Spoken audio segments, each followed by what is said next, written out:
박민호, 너 아버지가 준장이라며? 대단하네.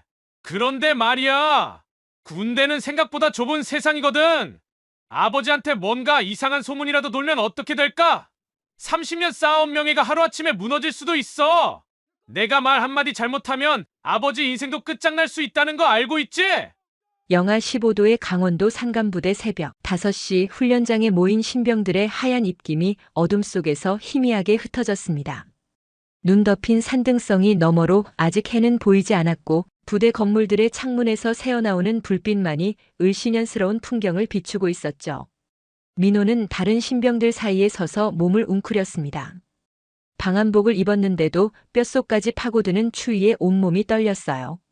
하지만 그보다 더 그를 떨게 만드는 건 따로 있었습니다.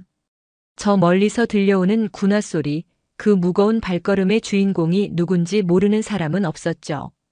이강석 상사가 훈련장으로 걸어오고 있었습니다. 185cm가 넘는 거구에 떡 벌어진 어깨, 그의 걸음걸이는 마치 영역을 순찰하는 맹수 같았어요. 왼쪽 가슴에 달린 아프가니스탄 파병 훈장이 희미한 불빛에 반짝였습니다. 그는 습관처럼 오른손으로 그 훈장을 쓸어내렸죠. 마치 자신의 권력을 확인하는 의식처럼요. 신병들이 일제히 차렷 자세를 취했습니다. 하지만 눈을 마주치는 사람은 아무도 없었어요. 모두가 시선을 땅바닥에 고정시켰죠. 특히 민호는 다른 신병들보다 더 깊이 고개를 숙였습니다. 그의 어깨가 미세하게 떨리는 걸 옆에 있던 동기 준영이가 눈치챘어요. 이강석 상사가 신병들 앞에 섰습니다. 그의 시선이 천천히 줄을 훑어내렸죠. 그러다 민호에게서 멈췄습니다. 박민호 이병, 자세가 엉망이군. 어제 교육한 게 벌써 까먹었나? 민호가 황급히 자세를 고쳐 잡았지만 상사의 표정은 이미 굳어 있었습니다. 다른 신병 둘도 자세가 흐트러져 있었는데 상사는 유독 민호에게만 지적을 했죠. 주변 동기들이 조심스럽게 민호를 곁눈질했습니다. 모두가 알고 있었어요. 민호가 상사의 특별 관리 대상이라는 걸요. 아침 구보 시작한다. 오늘은 10km다. 신병들 사이에서 작은 신음소리가 새어나왔습니다. 영하 15도에 10km 구보라니요. 하지만 아무도 이의를 제기하지 못했죠. 상사의 눈빛에는 도전을 용납하지 않는 차가운 권위가 서려 있었습니다. 구보를 시작하기 전 민호가 방한복 소매를 걷어올리는 순간 준영이가 그의 손목을 보았습니다. 검붉은 자국이 손목을 둘러싸고 있었어요. 마치 무언가에 강하게 묶였던 흔적 같았죠. 민호가 황급히 소매를 내렸지만 준영이는 이미 다 보았습니다. 구보가 시작되었습니다. 신병들이 하나둘 대열을 이루어 뛰기 시작했죠. 민호는 맨 뒤에서 뛰었는데 그의 걸음걸이가 어딘가 부자연스러웠어요. 마치 어디가 아픈 것처럼 절뚝거렸습니다. 하지만 상사 앞에서는 티를 내지 않으려 애썼죠. 3km 지점에서 민호가 비틀거렸습니다. 옆에서 뛰던 준영이가 재빨리 그를 붙잡았어요. 괜찮아. 조금만 더 버티자. 준영이가 작게 속삭였지만 민호의 얼굴은 이미 창백해져 있었습니다. 땀인지 눈물인지 모를 액체가 그의 뺨을 타고 흘러내렸죠. 이강석 상사는 맨 앞에서 여유롭게 뛰며 가끔씩 뒤를 돌아보았습니다. 그의 시선이 민호에게 닿을 때마다 민호는 더욱 몸을 움츠렸어요. 마치 상사의 눈빛 자체가 위협이 되는 것처럼요. 구보가 끝나고 아침 식사 시간이 되었습니다. 식당에 모인 신병들이 밥을 받아 자리에 앉았죠. 하지만 민호는 수저를 들었다가 다시 내려놓기를 반복했습니다. 밥 한 숟가락을 겨우 입에 넣었지만 씹지도 못하고 억지로 삼켰어요. 목이 막힌 듯 물만 계속 마셨죠. 밥 좀 먹어. 이따 또 훈련 있잖아. 준영이가 걱정스럽게 말했지만 민호는 고개만 저었습니다. 그의 손이 미세하게 떨리고 있었어요. 수저를 제대로 쥐지도 못할 정도였죠. 식당 한쪽에서 이강석 상사가 다른 간부들과 이야기를 나누고 있었습니다. 가끔씩 그의 시선이 민호 쪽을 향했고 그때마다 민호는 더욱 작아졌어요. 주변 동기들도 눈치를 채고는 조심스럽게 행동했습니다. 누구도 민호 옆에 오래 앉아있지 않았죠. 마치 민호와 가까이 있는 것 자체가 위험한 일인 것처럼요. 부대 내에는 보이지 않는 위계 질서가 존재했습니다. 겉으로는 군기가 잘 잡힌 모범 부대처럼 보였지만 그 안에는 은밀한 공포가 지배하고 있었죠. 신병들은 서로 눈빛만으로 대화했고 말하지 않아도 모두가 알고 있었습니다. 이강석 상사를 건드리면 안 된다는 것을요. 그리고 민호가 그 규칙을 어긴 사람이라는 것도요. 그 같은 날 오전 9시 육군본부 3층 회의실에는 전국 각 사단의 지휘관들이 모여 있었습니다. 원래 지휘관 회의가 한창 진행 중이었죠. 회의실 중앙 테이블에 앉은 박철수 준장은 차분한 목소리로 발언을 시작했습니다. 최근 병영 내 사고 보고서를 검토하면서 한 가지 생각이 들었습니다. 우리가 진정한 군인을 어떻게 정의하고 있는지 다시 한번 돌아봐야 할 때가 아닌가 싶습니다. 회의실이 조용해졌습니다. 몇몇 지휘관들은 고개를 끄덕였고 또 다른 이들은 무표정한 얼굴로 서류만 들여다보았죠. 박철수는 잠시 숨을 고른 뒤 말을 이었습니다. 제가 생각하는 진정한 군인은 약자를 보호하는 사람입니다. 계급의 권력을 휘두르는 사람이 아니라 그 권력으로 부하를 지키고 이끄는 사람이죠. 우리가 입은 이 군복은 특권이 아니라 책임의 상징이어야 합니다. 한 대령이 냉소적인 표정으로 입을 열었습니다. 이상론은 좋지만 현실은 다르지 않습니까? 군대는 명령과 복종으로 움직이는 조직입니다. 그런 식의 온정주의가 과연 전투력 향상에 도움이 될까요? 박철수는 부드럽게 미소 지었습니다. 그의 눈가에 잔주름이 깊게 패였죠. 오히려 반대라고 생각합니다. 2010년 아프가니스탄에서 제 부대원들과 함께 있을 때였습니다. 적의 기습을 받았는데 부하들이 저를 위해 목숨을 걸고 싸웠어요. 제가 그들을 인간적으로 대했기 때문이었죠. 두려움이 아닌 신뢰로 만든 관계가 진짜 전투력입니다. 회의실 분위기가 미묘하게 변했습니다. 몇몇 젊은 장교들은 감동받은 표정이었지만 나이 든 지휘관들은 여전히 회의적이었죠. 박철수는 그들의 반응을 하나하나 살피며 말을 이었습니다. 얼마 전 제 부대에서 한 중사가 신병을 폭행하는 사건이 있었습니다. 저는 그 중사를 즉시 영창에 보냈죠. 몇몇 간부들이 말렸습니다. 부대 분위기가 흐트러질 거라고요. 하지만 결과는 정반대였습니다. 병사들의 사기가 올라갔고 부대 전체가 더 단결했어요. 박철수의 목소리에는 확신이 담겨 있었습니다. 그는 테이블 위에 놓인 보고서를 가리키며 말했죠. 여기 통계를 보십시오. 지난 3개월간 병영 내 폭력 사건이 전국적으로 18% 증가했습니다. 우리가 뭔가 잘못하고 있다는 신호 아닐까요? 강압적인 군기가 아니라 상호 존중의 문화를 만들어야 합니다. 회의가 끝난 후 박철수는 자신의 집무실로 돌아왔습니다. 책상 위에는 가족 사진이 놓여 있었죠. 아내와 함께 찍은 사진, 그리고 민호의 어린 시절 사진이었습니다. 10살 때 찍은 사진 속 민호는 환하게 웃고 있었어요. 아버지의 국모를 쓰고 경례를 하는 모습이었죠.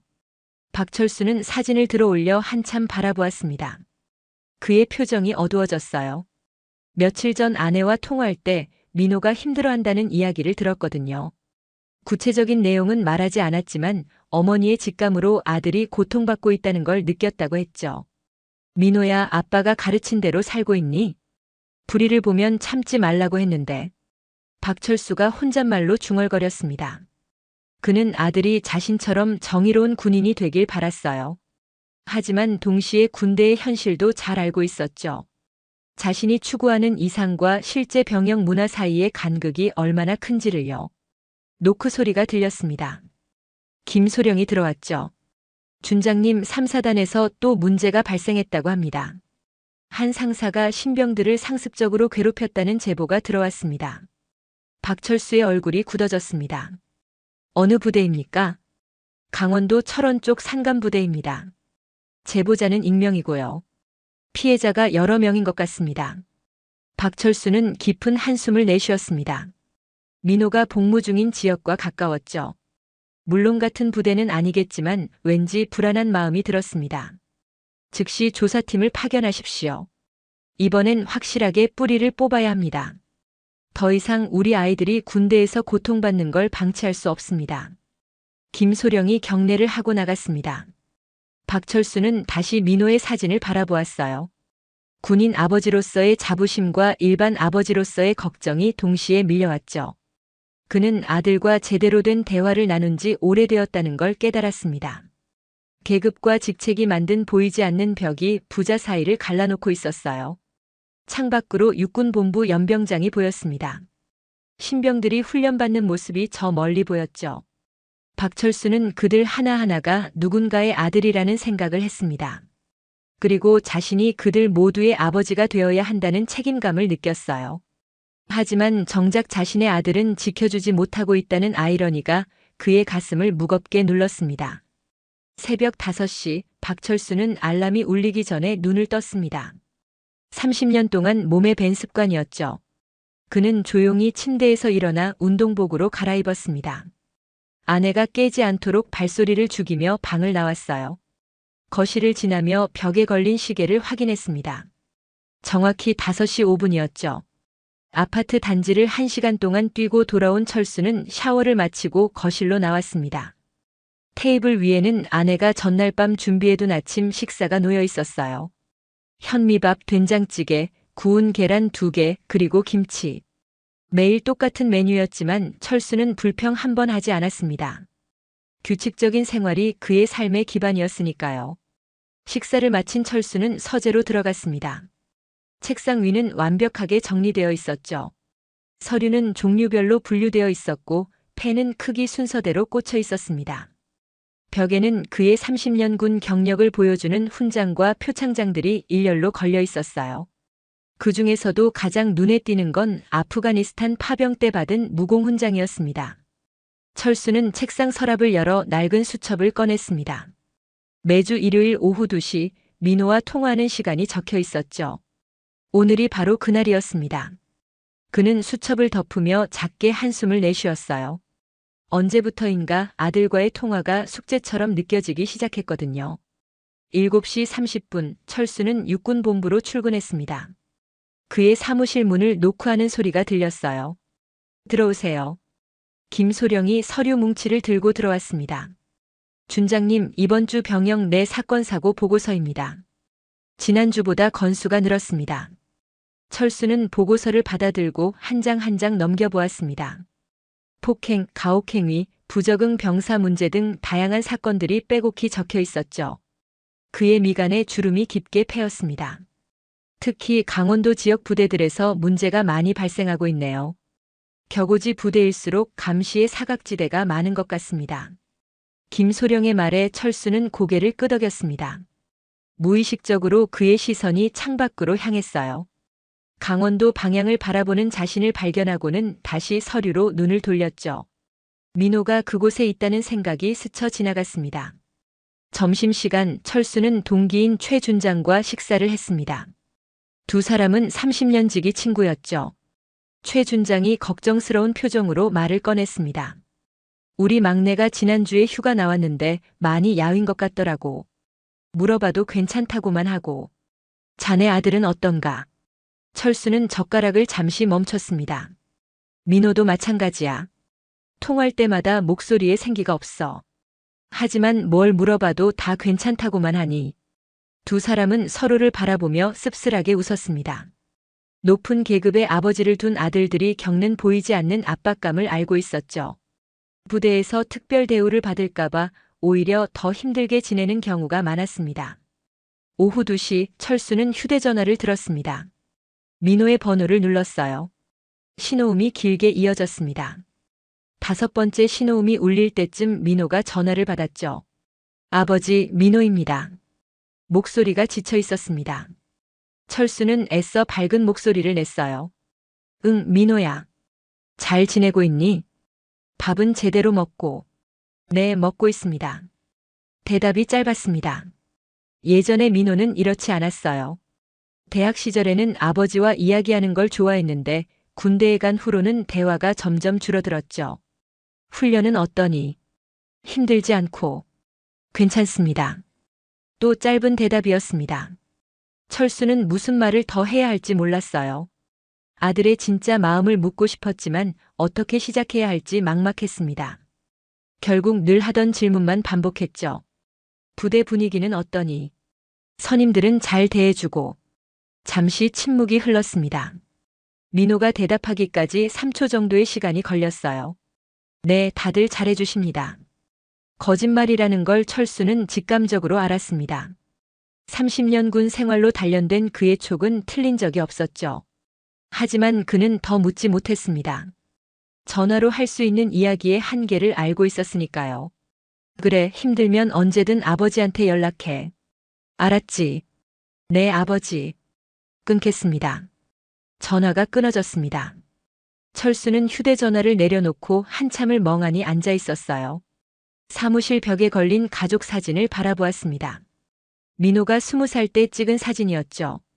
밝게 웃으며 아버지 어깨에 팔을 두른 모습이었습니다. 저녁 철수는 집으로 돌아왔습니다. 아내가 현관에서 그를 맞았어요. 민호랑 통화했어요. 응, 했지. 어땠어요? 목소리는 괜찮던가요? 아내의 눈에 걱정이 가득했습니다. 철수는 애써 미소를 지었죠. 괜찮았어. 잘 지내고 있대. 하지만 아내는 속지 않았습니다. 30년을 함께 산 부부였으니까요. 그녀는 남편의 표정에서 불안을 읽었어요. 당신도 느끼죠? 민호가 뭔가 숨기고 있다는 거. 엄마 직감인데 우리 아들이 힘들어하고 있어요. 철수는 아내의 손을 잡았습니다. 조금만 더 기다려보자. 민호는 강한 아이야. 스스로 해결할 수 있을 거야. 하지만 그의 목소리에는 확신이 없었습니다. 민호의 방 앞을 지나며 철수는 발걸음을 멈췄어요. 방문이 살짝 열려 있었습니다. 책상 위에는 민호가 대학 시절 쓰던 노트북과 책들이 그대로 놓여 있었죠. 벽에는 친구들과 찍은 사진이 붙어 있었습니다. 모든 것이 멈춰 있는 것 같았어요. 밤 10시 철수는 서재에서 뉴스를 보고 있었습니다. 군 관련 사건이 보도될 때마다 그는 화면에 집중했어요. 혹시 민호의 부대는 아닐까 하는 불안감이 들었죠. 최근 들어 이런 불안이 점점 커지고 있었습니다. 침실로 들어가기 전 철수는 다시 한번 창밖을 바라보았습니다. 어둠 속 어딘가에 민호가 있을 거라고 생각하니 가슴이 먹먹해졌어요. 준장이라는 계급이 무색하게 그는 지금 아들을 걱정하는 한 명의 아버지일 뿐이었습니다. 그날 밤 철수는 꿈을 꾸었습니다. 민호가 어렸을 때처럼 자신에게 달려와 안기는 꿈이었어요. 하지만 꿈속에서도 민호의 얼굴은 어두웠고 무언가 말하려 하지만 목소리는 들리지 않았습니다. 철수는 식은땀을 흘리며 잠에서 깨어났죠. 시계를 보니 새벽 3시였습니다. 다시 잠들 수 없었던 그는 거실로 나와 민호의 사진을 한참 동안 바라보았습니다. 화요일 오후 3시 박철수는 사무실에서 병역 문화 개선 보고서를 검토하고 있었습니다. 그때 휴대전화가 울렸어요. 화면에 뜬 이름은 정미선이었습니다. 민호와 같은 부대에서 복무 중인 준영이의 어머니였죠. 철수는 잠시 망설이다가 전화를 받았습니다. 박 준장님 안녕하세요. 정미선입니다. 갑자기 전화드려서 죄송해요. 목소리가 떨리고 있었습니다. 무언가를 말하려다가 자꾸 멈추는 듯한 불안한 톤이었죠. 철수의 등골에 서늘한 기운이 스쳤습니다. 30년 군 생활로 단련된 그의 직감이 경고 신호를 보내고 있었어요. 아닙니다. 무슨 일이신지요? 저 혹시 민호가 부대에서... 아니, 그러니까 민호군 생활은 잘하고 있나요? 정미선이 문장을 끝맺지 못하고 자꾸 끊었습니다. 철수는 책상 위에 놓인 커피잔을 들어 올리려다가 손이 미세하게 떨리는 걸 느꼈어요. 잔을 다시 내려놓으며 물었습니다. 준영이한테 무슨 이야기라도 들으셨습니까? 긴 침묵이 흘렀습니다. 정미선의 숨소리만이 전화기를 통해 들려왔죠.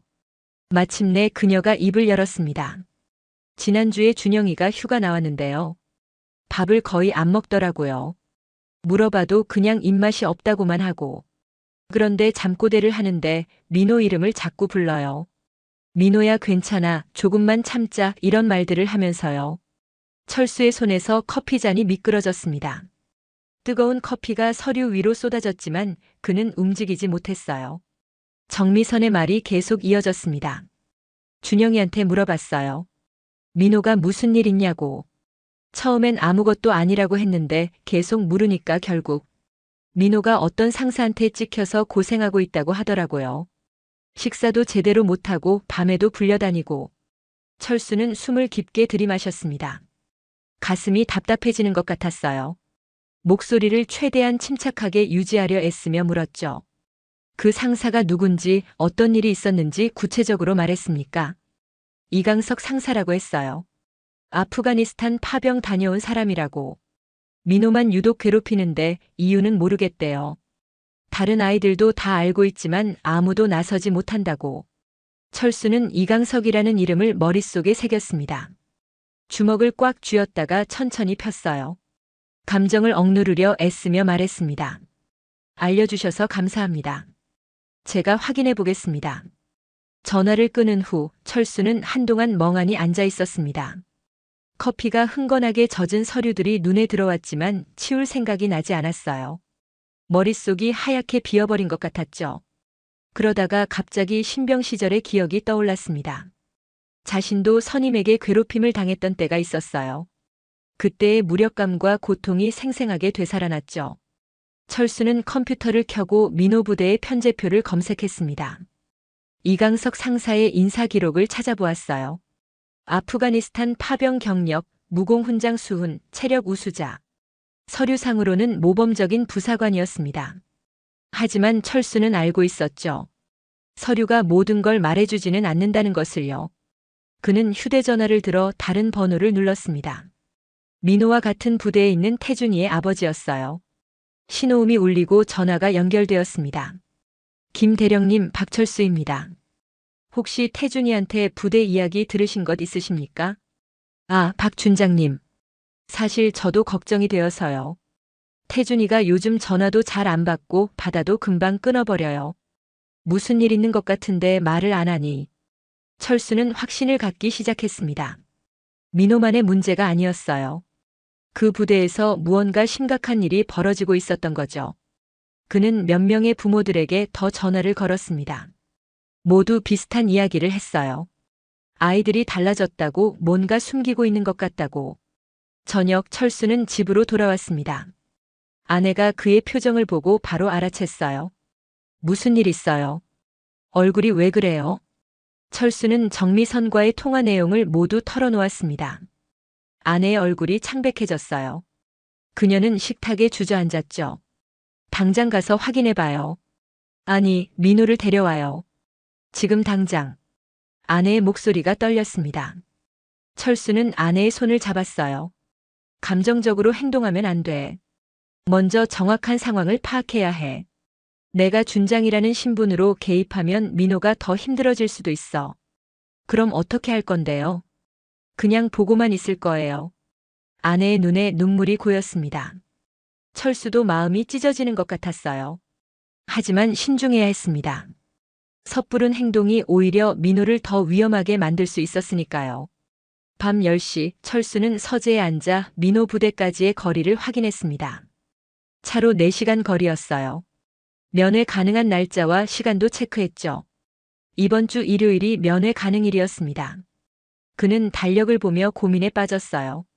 정복을 입고 갈지, 평상복을 입고 갈지, 준장이 아닌 아버지로서 가야 할지, 아니면 군 간부로서 가야 할지. 그는 서랍에서 민호의 입대 전 사진을 꺼냈습니다. 훈련소 입소 전날 찍은 사진이었죠. 민호가 밝게 웃고 있었어요. 아버지, 걱정하지 마세요. 저 잘할 수 있어요. 그때 민호가 했던 말이 떠올랐습니다. 철수의 가슴이 아려왔어요. 결심을 굳힌 철수는 휴대전화를 들었습니다. 민호에게 전화를 걸었어요. 신호음이 한참 울린 후에야 민호가 받았습니다. 아버지, 무슨 일이세요? 이 시간에. 목소리가 평소보다 더 지쳐 있었습니다. 철수는 최대한 자연스럽게 말했어요. 그냥 내 목소리가 듣고 싶어서. 잘 지내고 있니? 네, 잘 지내고 있습니다. 거짓말이었습니다. 철수는 확실히 알 수 있었어요. 민호의 목소리에서 두려움이 느껴졌거든요. 이번 주 일요일에 면회 가도 되겠니? 잠시 침묵이 흘렀습니다. 민호가 당황한 것 같았어요. 굳이 오실 필요 없습니다. 저 괜찮아요. 아니야, 가고 싶어. 얼굴도 보고 싶고. 맛있는 것도 사갈게. 정말 괜찮다니까요. 바쁘신데 왜 오시려고. 민호의 목소리가 급해졌습니다. 뭔가를 숨기려는 사람의 전형적인 반응이었죠. 철수는 더욱 확신을 갖게 되었어요. 그래도 갈게. 일요일 낮 12시에 보자. 전화를 끊은 후 철수는 신뢰하는 부하인 김소령에게 전화했습니다. 김소령, 내일 아침에 잠깐 볼 수 있겠나? 상담할 일이 있네. 네, 준장님. 무슨 일이신지요? 개인적인 일이야. 내일 이야기하지. 철수는 전화를 끊고 창밖을 바라보았습니다. 어둠 속 어딘가에서 민호가 고통받고 있을 거라는 생각에 잠이 오지 않았어요. 그는 민호 부대 위치를 다시 한번 확인했습니다. 강원도 철원군 산간 지역. 외진 곳이라 외부의 시선이 닿기 어려운 곳이었죠. 새벽 2시 철수는 여전히 잠들지 못하고 있었습니다. 아내도 옆에서 뒤척이고 있었어요. 두 사람 모두 같은 생각을 하고 있었죠. 우리 아들이 지금 어떤 고통을 겪고 있을까? 철수는 결심했습니다. 일요일을 기다리지 않고 내일이라도 당장 가야겠다고. 더 이상 기다릴 수 없었어요. 아버지의 직감이 그에게 서두르라고 외치고 있었습니다. 새벽 3시 박철수는 거실 소파에 앉아 있었습니다. 잠은 오지 않았고 머릿속은 복잡한 생각들로 가득했어요. 테이블 위에는 오래된 앨범이 펼쳐져 있었죠. 그의 시선이 한 장의 사진에 멈췄습니다. 1995년 그가 이등병이었을 때 찍은 사진이었어요. 21살의 젊은 철수가 카메라를 향해 어색하게 웃고 있었습니다. 그때의 기억이 생생하게 떠올랐어요. 경기도 모부대 겨울밤 불침번을 서던 날이었죠. 내무반 한쪽 구석에서 이상한 소리가 들렸습니다. 선임 병장이 신병을 화장실로 끌고 가는 모습을 봤어요. 곧이어 둔탁한 소리와 신음소리가 들려왔죠. 철수는 그때 모른 척했습니다. 아니, 모른 척할 수밖에 없었어요. 자신도 이등병이었으니까요. 그 신병은 결국 한 달 뒤 자살 시도를 했습니다. 다행히 목숨은 건졌지만 정신과 치료를 받다가 의병 제대했죠. 철수는 그때 자신이 왜 나서지 못했는지 수없이 자책했어요. 30년이 지난 지금도 그 죄책감은 사라지지 않았습니다. 그리고 이제 똑같은 일이 자신의 아들에게 일어나고 있었어요. 철수는 앨범을 덮고 일어섰습니다. 서재로 들어가 컴퓨터를 켰어요. 최근 육군 규정을 다시 한번 검토했습니다. 병영생활 행동 강령, 부당한 지시 거부권, 신고 체계와 보호 프로그램. 과거와는 확실히 달라진 제도들이었죠. 하지만 철수는 알고 있었습니다. 제도가 있다고 해서 현실이 바뀌는 건 아니라는 것을요. 특히 격오지 부대일수록 외부의 감시가 닿지 않는 사각지대가 많았습니다. 간부들끼리 서로 눈 감아주는 침묵의 카르텔도 여전히 존재했죠. 민호가 있는 부대도 산간 지역이라 접근성이 떨어졌어요. 그런 곳에서는 아직도 구시대적인 악습이 남아있을 가능성이 컸습니다. 철수는 민호의 성격을 떠올렸습니다. 어렸을 때부터 정의감이 강한 아이였어요. 불의를 보면 참지 못하는 성격이었죠.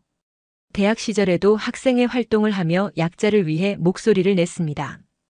그런 민호가 부당한 일을 당하고도 참고만 있다는 게 이상했어요.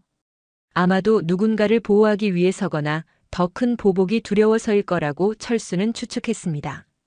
새벽 4시 철수는 거실로 나왔습니다. 아내가 물을 마시러 나와 있었어요. 두 사람은 말없이 서로를 바라보았죠. 아내가 먼저 입을 열었습니다. 못 주무셨군요. 저도 잠이 안 와요. 민호 생각만 나고. 철수는 아내 옆에 앉았습니다. 그녀의 손을 잡으며 말했어요.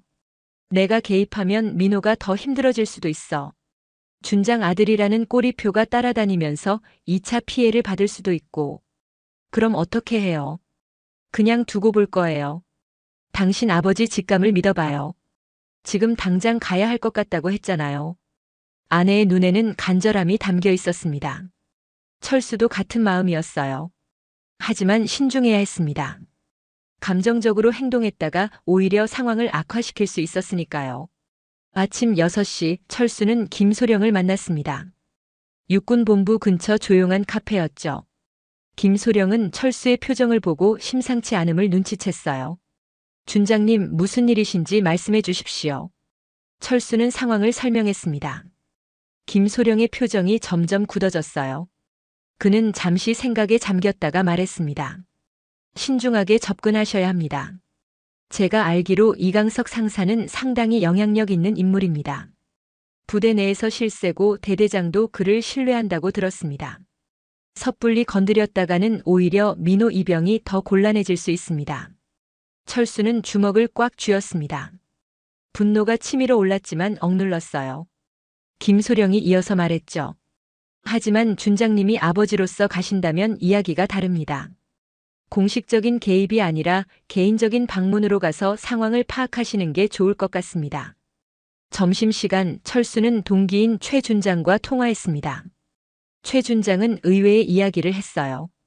요즘은 예전과 다르다고들 하지만 내가 보기엔 오히려 더 교묘해진 것 같아.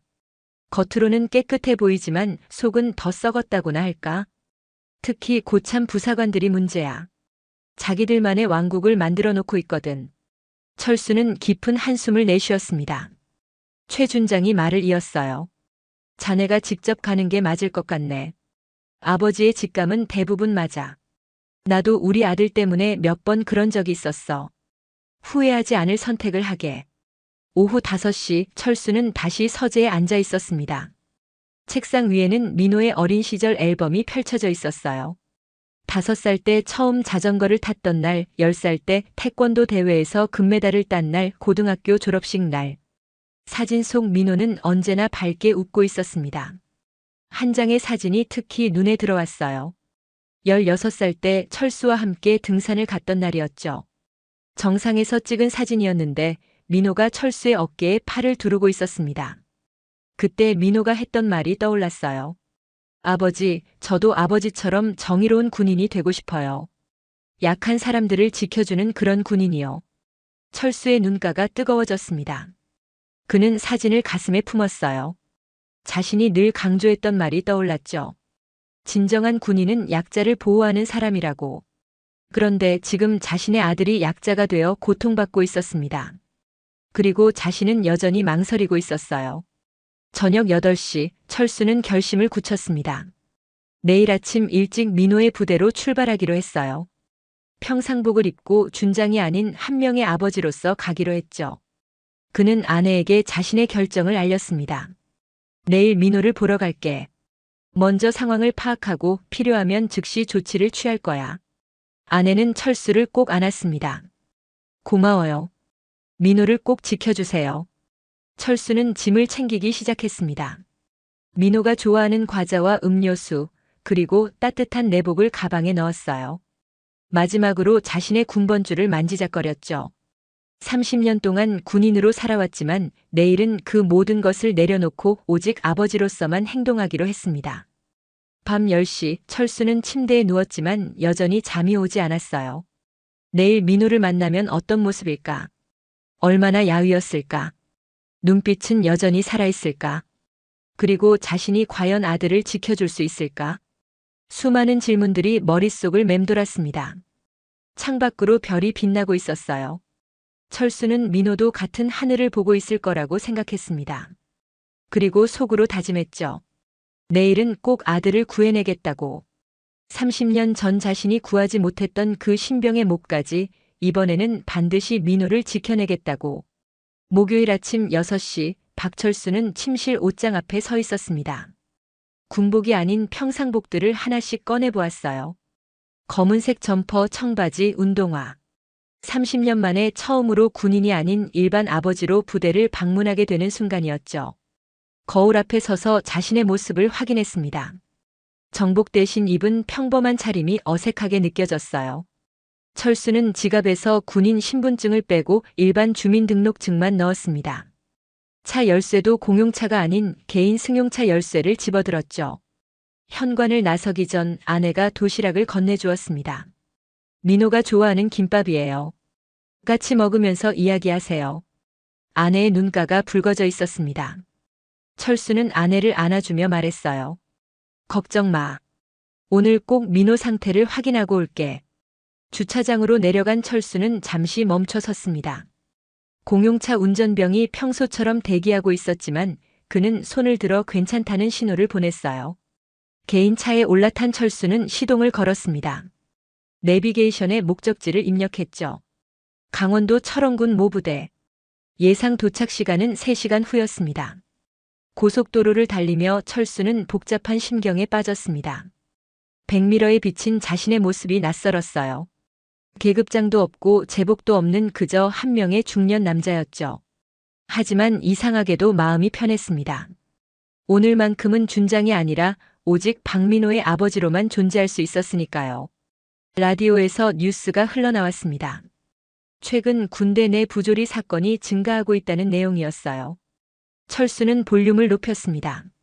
전문가가 나와서 설명하고 있었죠. 격오지 부대일수록 외부 감시가 어려워 문제가 발생할 확률이 높습니다. 특히 고참 부사관들이 만든 비공식적 권력 구조가 문제입니다. 철수의 손이 핸들을 더 세게 잡았습니다. 민호가 있는 부대도 전형적인 격오지 부대였어요. 산간 지역에 고립되어 있어 외부와의 접촉이 제한적이었죠. 1시간 반쯤 지났을 때 철수는 휴게소에 들렀습니다. 화장실을 다녀오는 길에 다른 가족들이 눈에 들어왔어요. 군복을 입은 아들과 함께 온 한 가족이 있었습니다. 휴가를 나온 모양이었죠. 아들의 얼굴이 밝았고 부모와 자연스럽게 대화를 나누고 있었어요. 철수는 그들을 보며 민호를 떠올렸습니다. 언제부터 민호와 그렇게 편하게 대화를 나누지 못했을까요? 다시 운전을 시작한 철수는 점점 목적지에 가까워지고 있었습니다. 산길로 접어들자 휴대전화 신호가 약해졌어요. 문명과 단절된 곳으로 들어가는 느낌이었죠. 구불구불한 산길을 한참 올라가니 드디어 부대 정문이 보였습니다. 철수는 차를 세우고 심호흡을 했습니다. 정문 앞 경비병이 다가왔어요. 20대 초반의 젊은 병사였죠. 안녕하십니까? 방문 목적이 어떻게 되십니까? 면회 왔습니다. 박민호 이병 면회요. 경비병이 명단을 확인한 후 친절하게 안내했습니다. 주차는 저쪽에 하시고 면회실은 정문에서 오른쪽 건물 2층입니다. 신분증 지참하셨죠? 네, 감사합니다. 철수는 지시받은 곳에 주차를 하고 면회실로 향했습니다. 건물로 가는 길에 부대 전경이 한눈에 들어왔어요. 겉보기에는 평범한 부대였습니다. 병사들이 작업하는 모습도 보였고 간부들이 오가는 것도 보였죠. 하지만 철수의 30년 경험이 말해주고 있었습니다. 뭔가 긴장된 분위기가 감돌고 있다는 것을요. 면회실에 도착한 철수는 담당 부사관을 만났습니다. 30대 중반의 중사였어요. 그가 명단을 확인하더니 갑자기 표정이 굳어졌습니다. 박민호 이병 면회 오셨다고요. 잠시만 기다려 주십시오. 중사가 급하게 어디론가 전화를 걸었습니다. 목소리를 낮췄지만 철수는 들을 수 있었어요. 예, 박민호 이병 아버지가 오셨습니다. 어떻게 할까요? 예, 알겠습니다. 전화를 끄는 중사가 돌아왔습니다. 그의 표정이 어색했어요. 죄송합니다만 오늘은 박민호 이병이 특별 교육 중이라 면회가 어렵습니다. 철수는 눈썹을 치켜 올렸습니다. 특별 교육이라는 말이 수상했어요. 목요일은 정규 면회일 아닙니까? 다른 병사들은 면회하고 있는데요. 실제로 면회실에는 다른 가족들이 병사들과 만나고 있었습니다. 화기애애한 분위기였죠. 중사가 더욱 당황한 표정을 지었어요. 그게 박민호 이병은 지금 중요한 교육을 받고 있어서요. 정말 죄송합니다. 무슨 교육인지 알 수 있을까요? 그리고 언제 끝나는지도요. 중사가 말을 더듬었습니다. 준비된 답변이 없는 것 같았어요. 그건 제가 정확히 모르겠습니다. 상급 부대에서 지시한 교육이라서요. 철수는 직감적으로 알았습니다. 뭔가를 숨기고 있었어요. 그는 최대한 정중하게 다시 물었습니다. 그럼 잠깐이라도 얼굴만 보고 갈 수 없을까요? 먼 길을 왔는데. 정말 죄송합니다. 규정상 어렵습니다. 그때 복도에서 누군가 지나가는 소리가 들렸습니다. 철수가 고개를 돌려보니 이강석 상사였어요.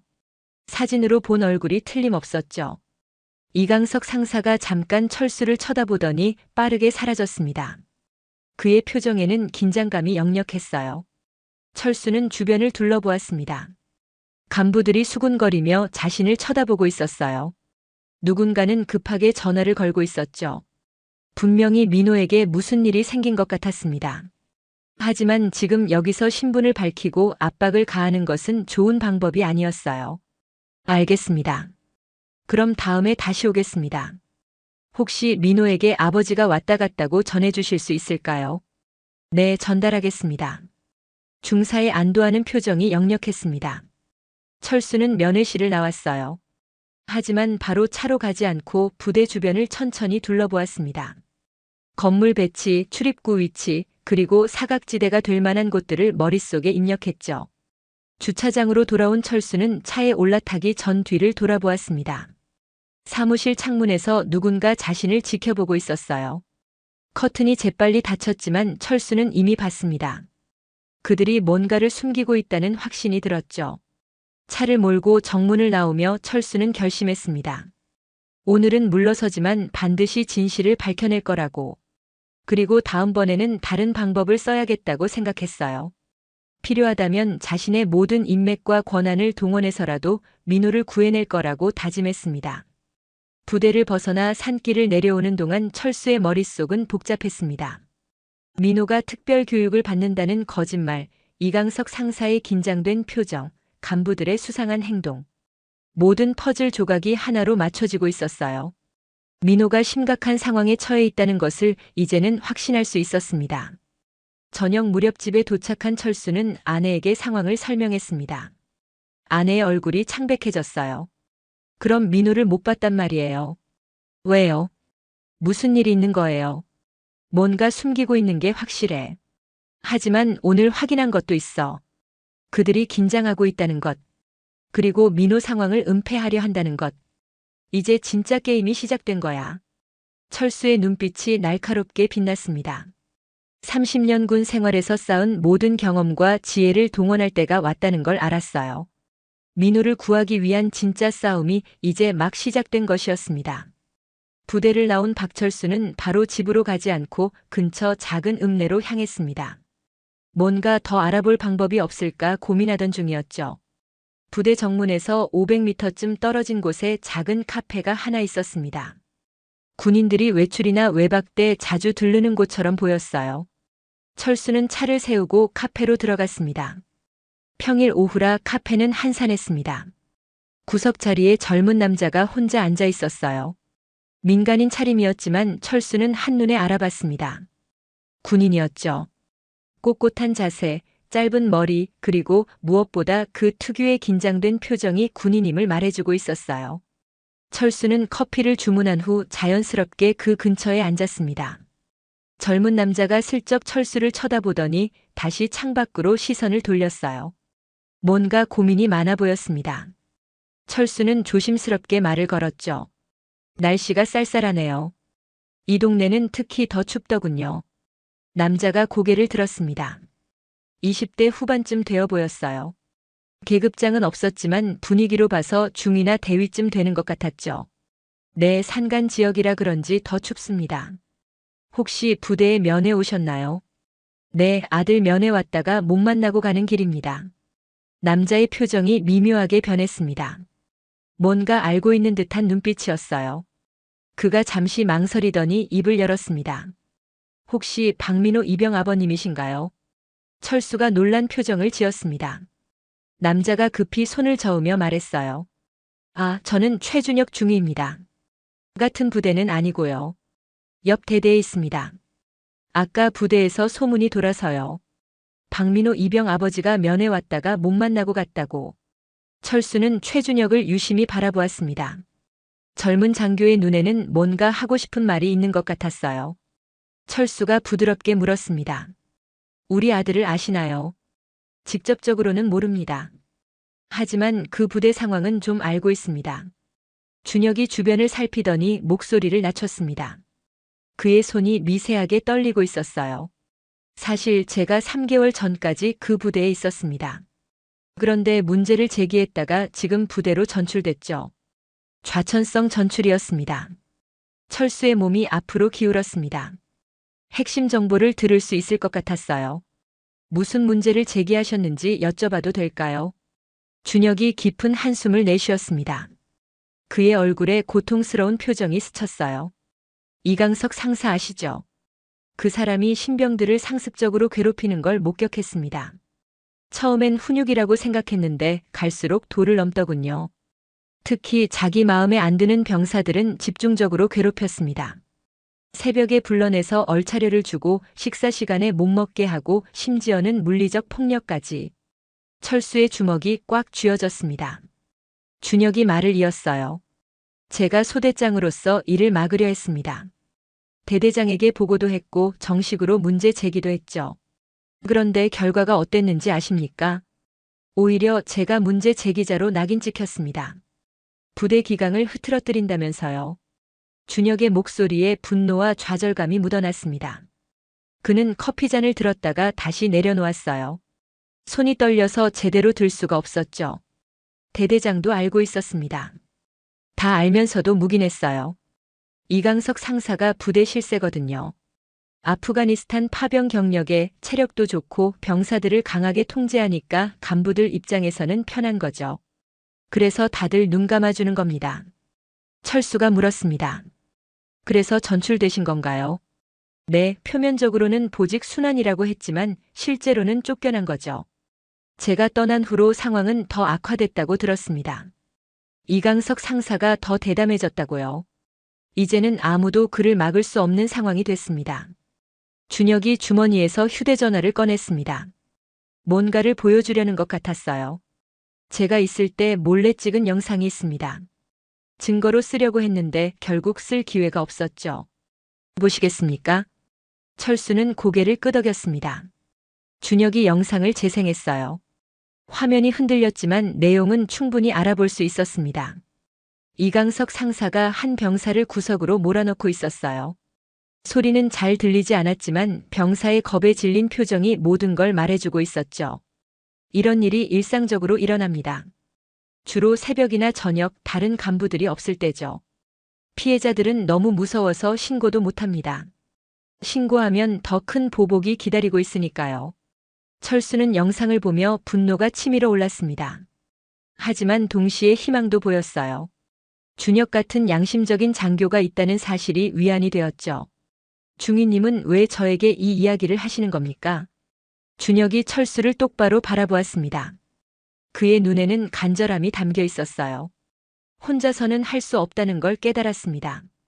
시스템 자체가 썩어 있는데 내부에서 아무리 목소리를 내도 소용없더군요. 하지만 외부에서 그것도 영향력 있는 누군가가 개입한다면 달라질 수 있을 겁니다. 철수는 신중하게 물었습니다. 제가 그런 사람이라고 생각하시는 건가요? 아버님 분위기를 보니 일반인은 아니신 것 같습니다. 군 경험이 있으신 분 같고요. 그리고 무엇보다 아들을 구하려는 아버지의 마음이 느껴집니다.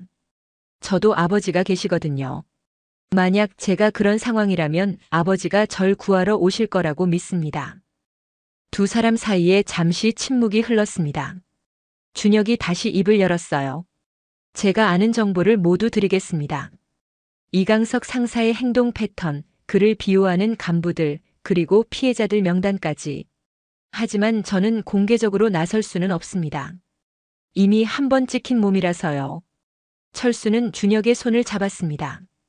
따뜻하고 단단한 악수였죠. 고맙습니다. 중위님 같은 분이 있어서 아직 희망이 있는 것 같네요. 제가 꼭 이 문제를 해결하겠습니다. 준혁이 쓴웃음을 지었습니다. 사실 군대가 이래서는 안 됩니다. 우리가 지켜야 할 가치는 약자를 괴롭히는 게 아니라 보호하는 거잖아요. 진정한 강함은 약한 자를 짓밟는 게 아니라 일으켜 세우는 거라고 생각합니다. 철수는 준혁의 말에 깊이 공감했습니다. 자신이 늘 강조해온 가치관과 정확히 일치했어요. 준혁이 메모지에 뭔가를 적어 건넸습니다. 제 연락처입니다. 그리고 이건 내부 협조자 명단이에요. 겉으로는 침묵하고 있지만 마음속으로는 변화를 원하는 사람들입니다. 때가 되면 도움을 줄 수 있을 겁니다. 철수는 메모지를 받아 주머니에 넣었습니다. 준혁이 일어서며 말했어요. 한 가지 더 말씀드리고 싶은 게 있습니다. 박민호 이병이 왜 표적이 됐는지 아십니까? 철수가 고개를 저었습니다. 준혁이 조심스럽게 말했어요. 민호 이병이 다른 신병을 보호하려다가 찍혔다고 들었습니다. 이강석 상사가 한 신병을 괴롭히는데 민호 이병이 나서서 막았다고요. 그때부터 집중 표적이 된 겁니다. 철수의 눈가가 뜨거워졌습니다. 역시 민호다운 행동이었어요. 불의를 보고 참지 못하는 아들의 성격이 결국 화를 자초한 것이었죠. 하지만 철수는 자랑스러웠습니다. 그것이 진정한 용기였으니까요. 카페를 나온 두 사람은 잠시 함께 섰습니다. 해가 기울어 가고 있었어요. 준혁이 먼저 경례를 했습니다. 군인이 아닌 것처럼 보이려 했지만 몸에 밴 습관은 숨길 수 없었죠. 부디 성공하시길 바랍니다. 그리고 민호 이병도 무사하길 빕니다. 준혁이 떠난 후 철수는 한참 동안 그 자리에 서 있었습니다. 이제 그는 혼자가 아니었어요. 준혁 같은 젊은 장교들, 그리고 내부의 양심적인 사람들이 함께하고 있었죠. 이들과 함께라면 반드시 민호를 구해낼 수 있을 거라는 확신이 들었습니다.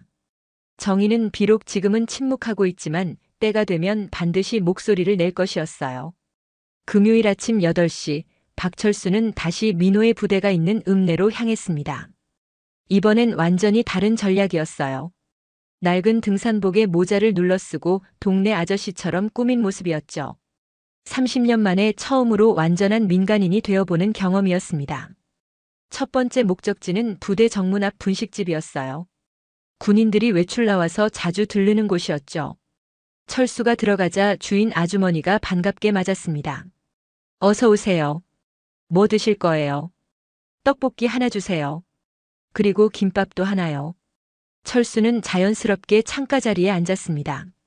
부대 정문이 보이는 위치였죠. 아주머니가 음식을 가져오며 말을 걸었어요. 군인 면회 오셨나 봐요. 아들이 저기 있어요. 네, 우리 아들이 저 부대에 있어요. 어제도 왔는데 못 만났네요. 아주머니의 표정이 묘하게 변했습니다. 뭔가 알고 있는 듯한 눈빛이었어요. 요즘 그 부대 분위기가 좀 이상해요. 예전엔 애들이 자주 나와서 여기서 밥도 먹고 그랬는데 요새는 외출도 잘 안 나오더라고요. 철수가 걱정스러운 표정을 지으며 물었습니다. 왜요?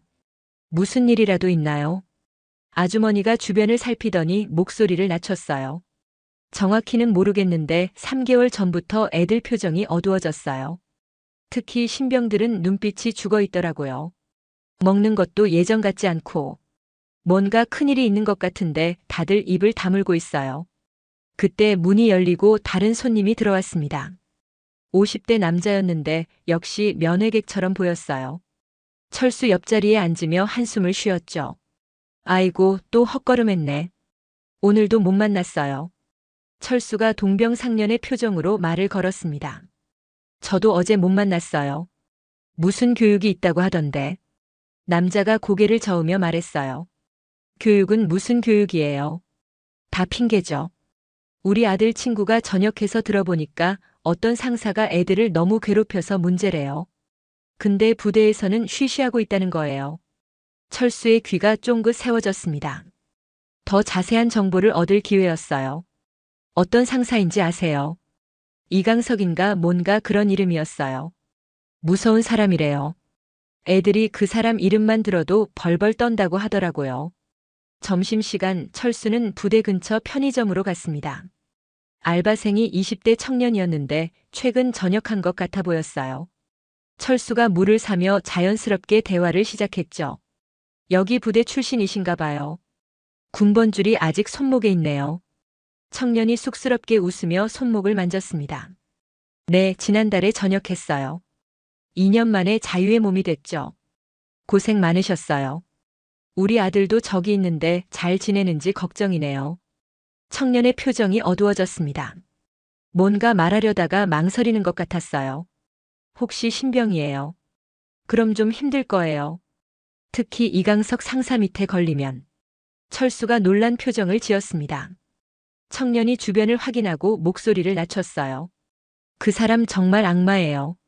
제가 있을 때도 몇 명이 그 사람 때문에 정신과 치료받고 전역했어요. 근데 아무도 신고 못해요. 대대장이랑 친하거든요. 오히려 신고하면 역공당해요. 오후 3시 철수는 부대 뒤편 산으로 올라갔습니다.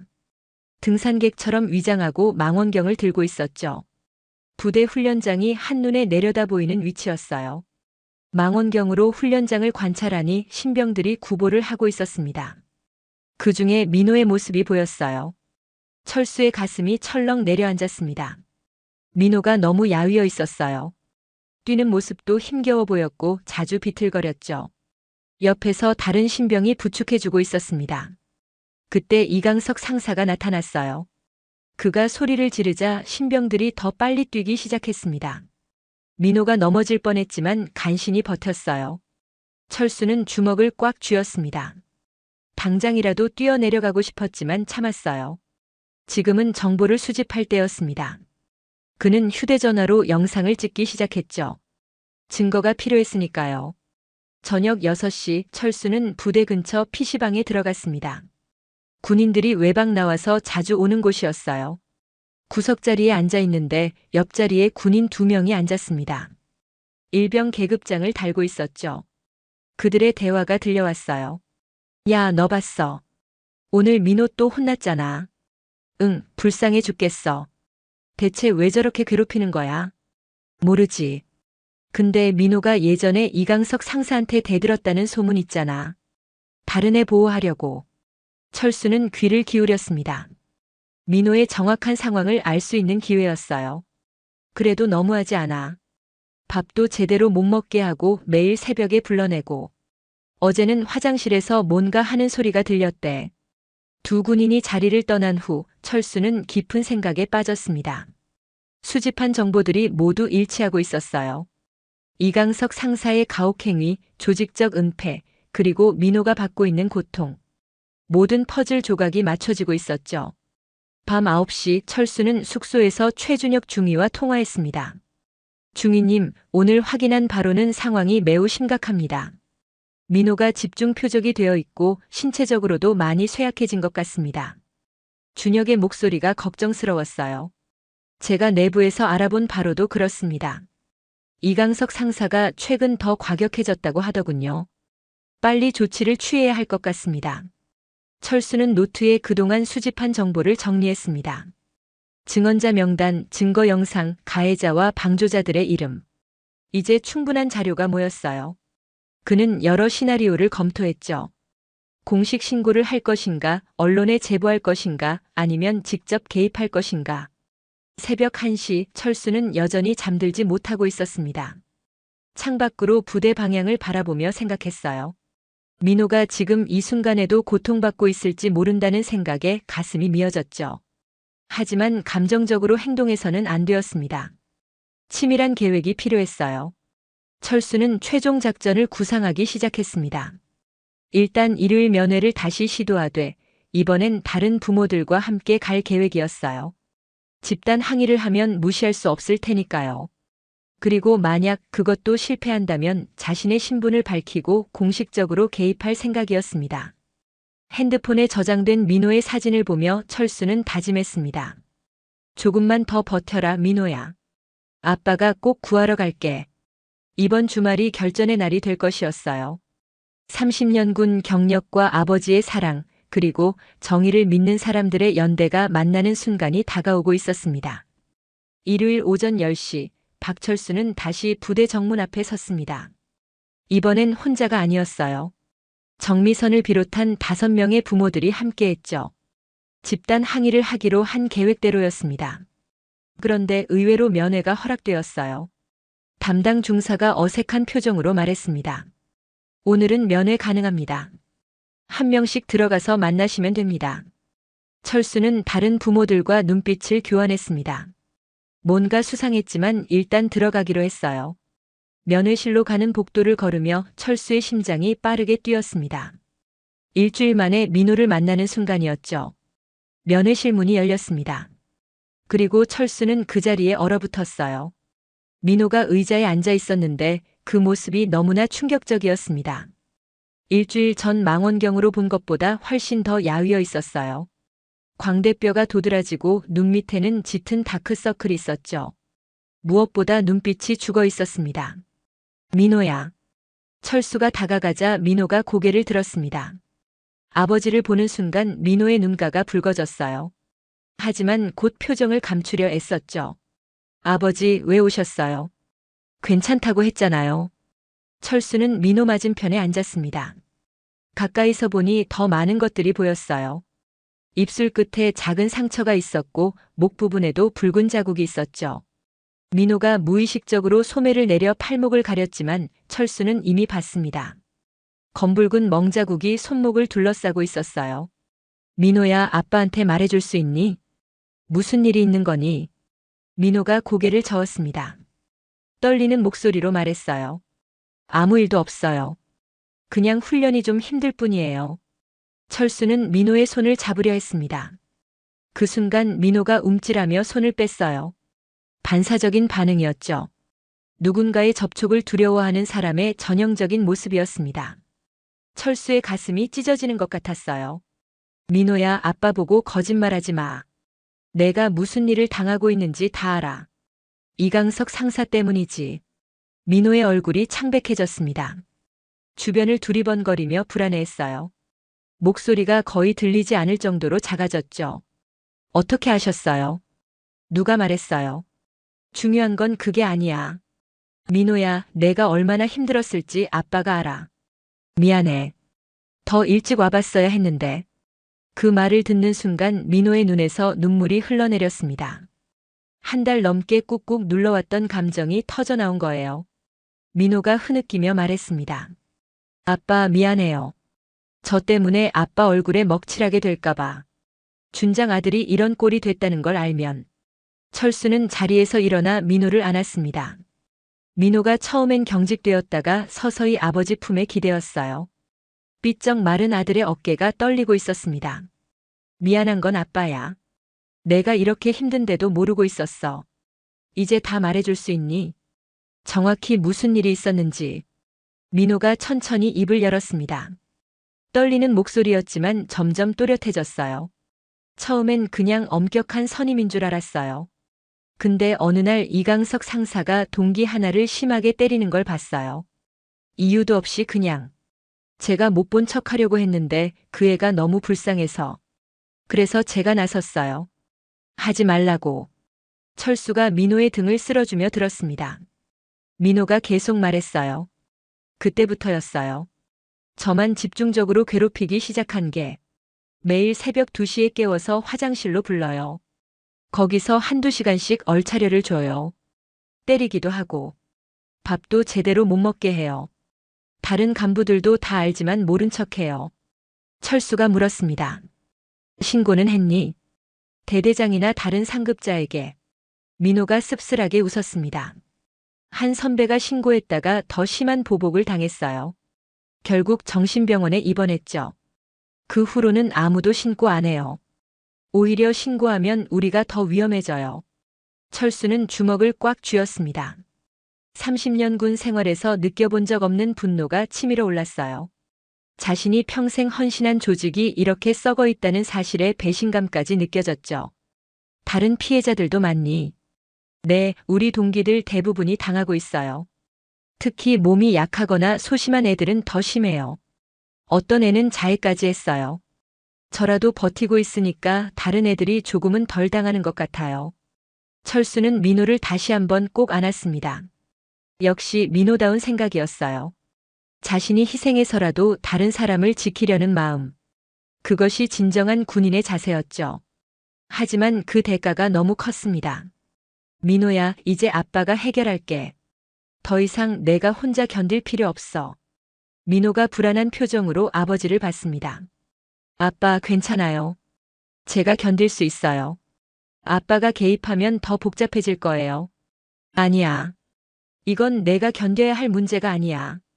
이건 조직 전체의 문제고 반드시 바로잡아야 할 일이야. 아빠가 30년 동안 군에 있으면서 지켜온 가치가 이렇게 짓밟히는 걸 볼 수 없어.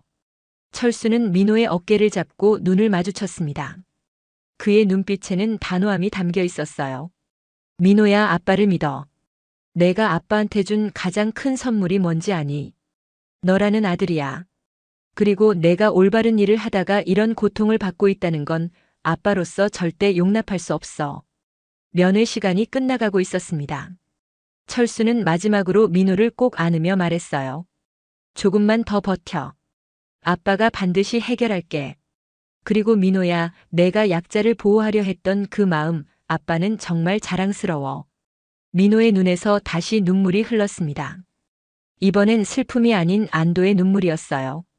면회실을 나온 철수는 완전히 다른 사람이 되어 있었습니다. 이제 이것은 단순히 아들을 구하는 문제가 아니었어요. 썩어 빠진 조직을 바로잡고 고통받는 모든 젊은이들을 구해야 하는 사명이 되었죠. 철수는 휴대전화를 꺼내 들었습니다. 이제 진짜 전쟁이 시작될 때였어요.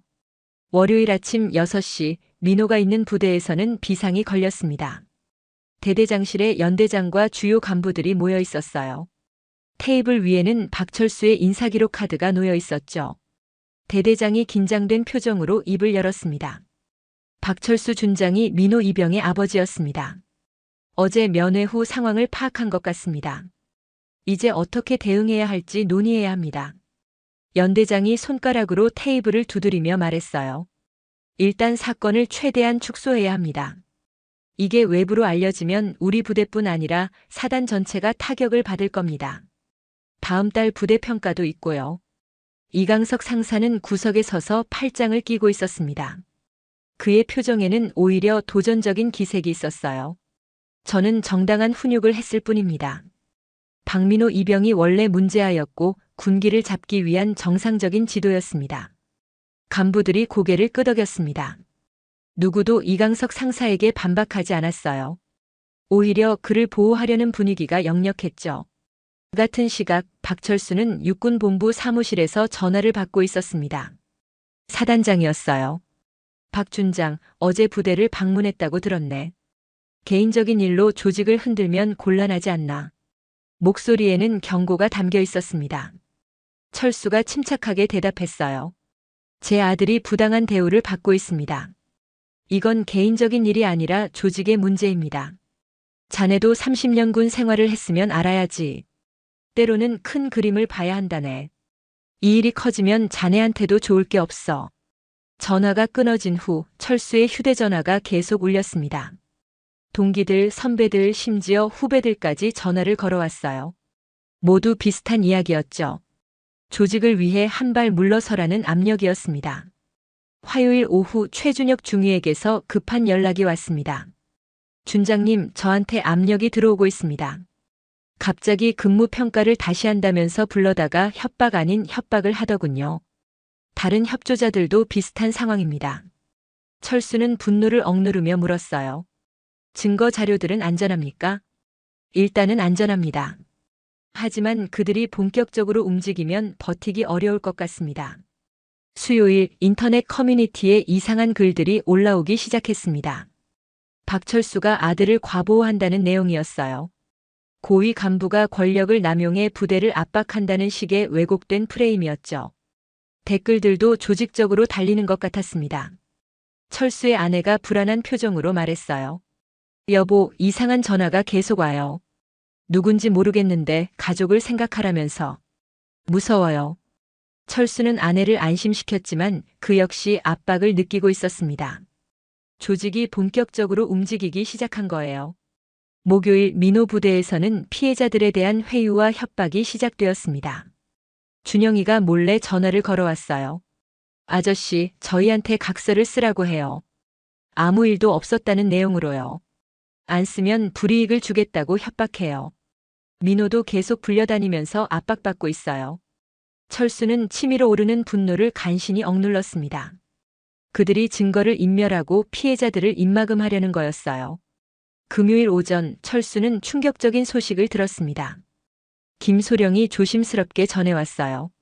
준장님, 위에서 준장님의 지휘 능력을 문제 삼기 시작했습니다. 감정적으로 판단력이 흐려졌다는 평가가 나오고 있어요. 심지어 보직 변경 이야기까지 나옵니다. 철수는 깊은 한숨을 내쉬었습니다. 그들이 자신을 고립시키려는 전략이었어요. 평소 지지했던 동료들도 하나둘 연락을 끊기 시작했죠. 조직의 압력 앞에 모두가 침묵을 선택한 거였습니다. 그날 저녁 철수는 서재에 혼자 앉아 있었습니다. 책상 위에는 그동안 모은 증거 자료들이 놓여 있었어요. 하지만 이 자료들을 제출할 곳이 없었습니다. 모든 공식 채널이 막혀 있었으니까요. 아내가 차를 가져다 주며 말했어요. 혼자 싸우기엔 너무 큰 싸움 아니에요. 포기하는 것도 용기일 수 있어요. 철수는 아내를 바라보았습니다. 그녀의 눈에도 두려움이 있었어요. 하지만 철수는 고개를 저었죠. 포기할 수 없어. 민호뿐 아니라 다른 아이들도 고통받고 있어. 내가 포기하면 그들은 누가 구하지. 토요일 최준혁 중위가 갑작스럽게 타부대로 전출 명령을 받았습니다. 명목상 정상 인사이동이었지만 실제로는 강제 격리였어요. 다른 협조자들도 하나둘 압박을 받아 침묵하기 시작했죠. 일요일 아침 철수는 다시 민호 부대로 향했습니다. 하지만 이번엔 면회가 거부되었어요. 죄송합니다. 오늘은 특별 훈련이 있어서 면회가 불가능합니다. 담당 중사의 표정에는 미안함보다는 경계심이 더 많았습니다. 철수는 알 수 있었어요. 자신이 완전히 적으로 분류되었다는 것을요. 집으로 돌아오는 길 철수는 백미러를 확인했습니다. 검은색 차량 한 대가 계속 따라오고 있었어요. 감시가 시작된 거였죠. 조직은 이제 철수를 완전히 포위하고 있었습니다. 하지만 철수는 물러설 생각이 없었어요. 오히려 이런 조직적 대응이 그들의 죄를 입증하는 증거라고 생각했죠. 화요일 오후 2시 박철수는 예상치 못한 전화를 받았습니다. 정미선이었어요. 처음 민호의 상황을 알려줬던 준영이 어머니였죠. 하지만 목소리가 이상했습니다. 차갑고 거리감이 느껴졌어요.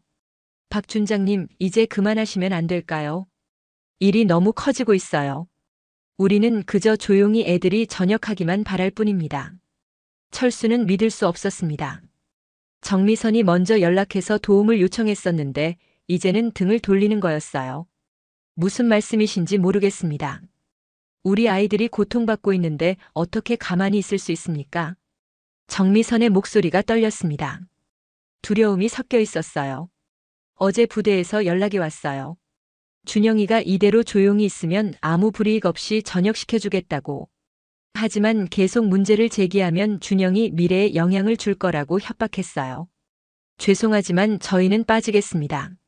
전화가 끊어졌습니다. 철수는 멍하니 전화기를 바라보았어요. 이어서 다른 부모들에게서도 비슷한 연락이 왔습니다. 모두가 겁을 먹고 물러서고 있었죠.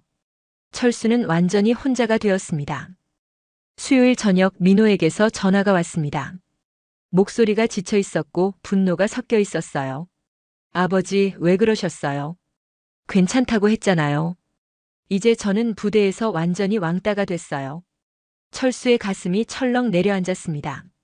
민호야, 무슨 일이니? 누가 또 괴롭히니? 민호의 목소리가 울먹였습니다.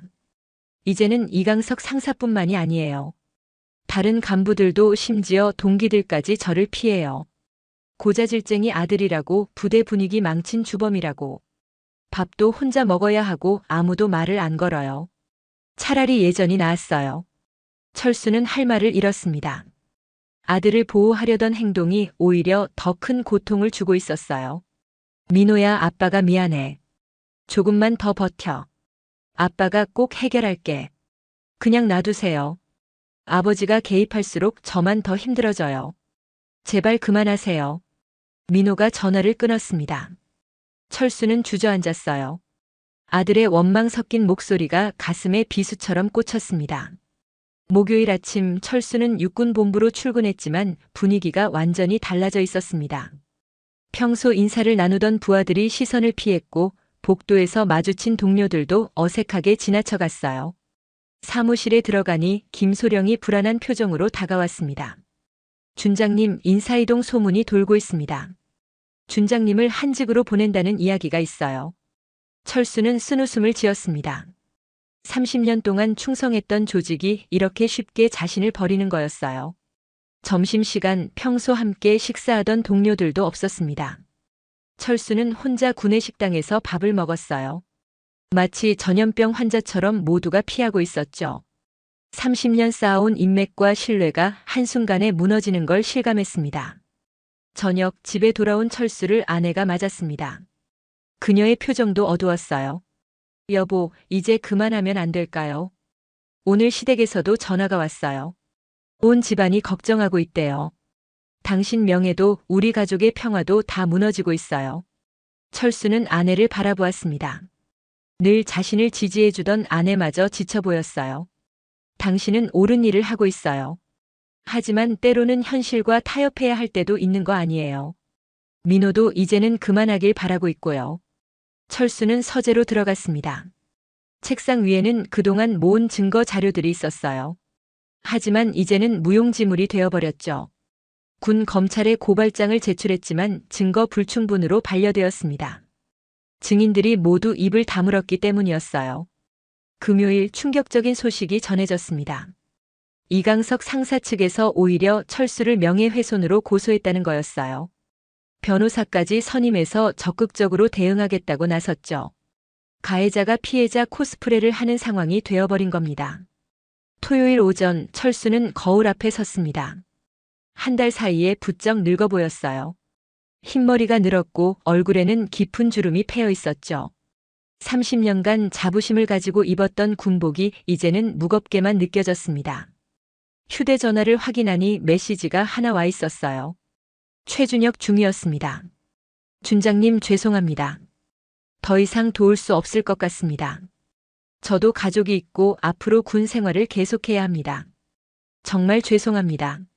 마지막 협력자마저 떠난 거였습니다.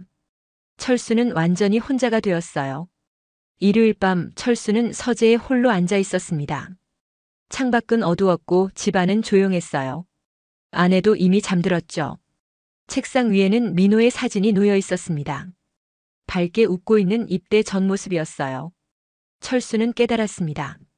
자신이 거대한 벽 앞에 선 돈키호테였다는 것을. 정의를 외치며 풍차에 돌진했지만 결국 상처만 입고 쓰러진 어리석은 기사였다는 것을요. 30년간 믿어왔던 모든 가치가 무너지는 순간이었습니다. 눈물이 흘렀습니다. 30년 군 생활 동안 한 번도 흘리지 않았던 눈물이었어요.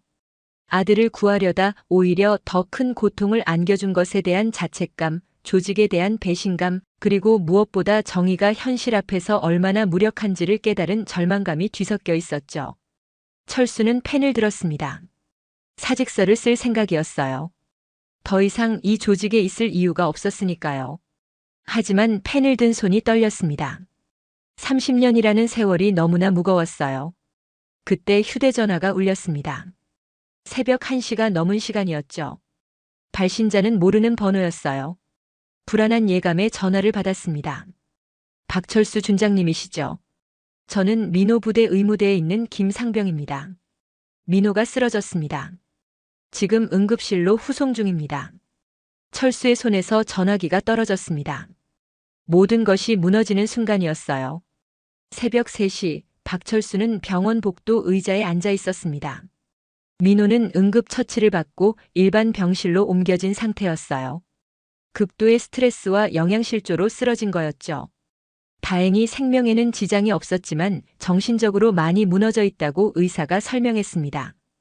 아내는 민호 곁을 지키고 있었고 철수는 혼자 복도에 나와 있었어요. 집으로 돌아온 철수는 서재로 들어갔습니다. 책장 한 구석에서 오래된 소주병을 꺼냈어요. 평소에는 거의 마시지 않았지만 오늘만큼은 술의 힘을 빌리고 싶었죠. 첫 잔을 입에 대는 순간 쓴맛이 목구멍을 타고 내려갔습니다. 그 쓴맛이 지금 자신의 심정과 똑같았어요. 책상 위에는 30년간의 군 생활을 증명하는 물건들이 놓여 있었습니다. 소위 계급장부터 준장 계급장까지 각종 훈장과 표창장들. 하나하나가 자부심의 상징이었는데 지금은 모두 무의미해 보였어요. 철수는 자조적으로 웃었습니다. 내가 대체 뭘 지켜온 거지? 정의인가 아니면 그저 썩은 조직의 논리인가? 두 번째 잔을 마시며 철수는 과거를 떠올렸습니다. 25년 전 자신이 중이었을 때였어요. 한 병사가 선임에게 심한 구타를 당하는 걸 목격했었죠. 그때 자신은 어떻게 했던가요? 못 본 척 지나쳤습니다.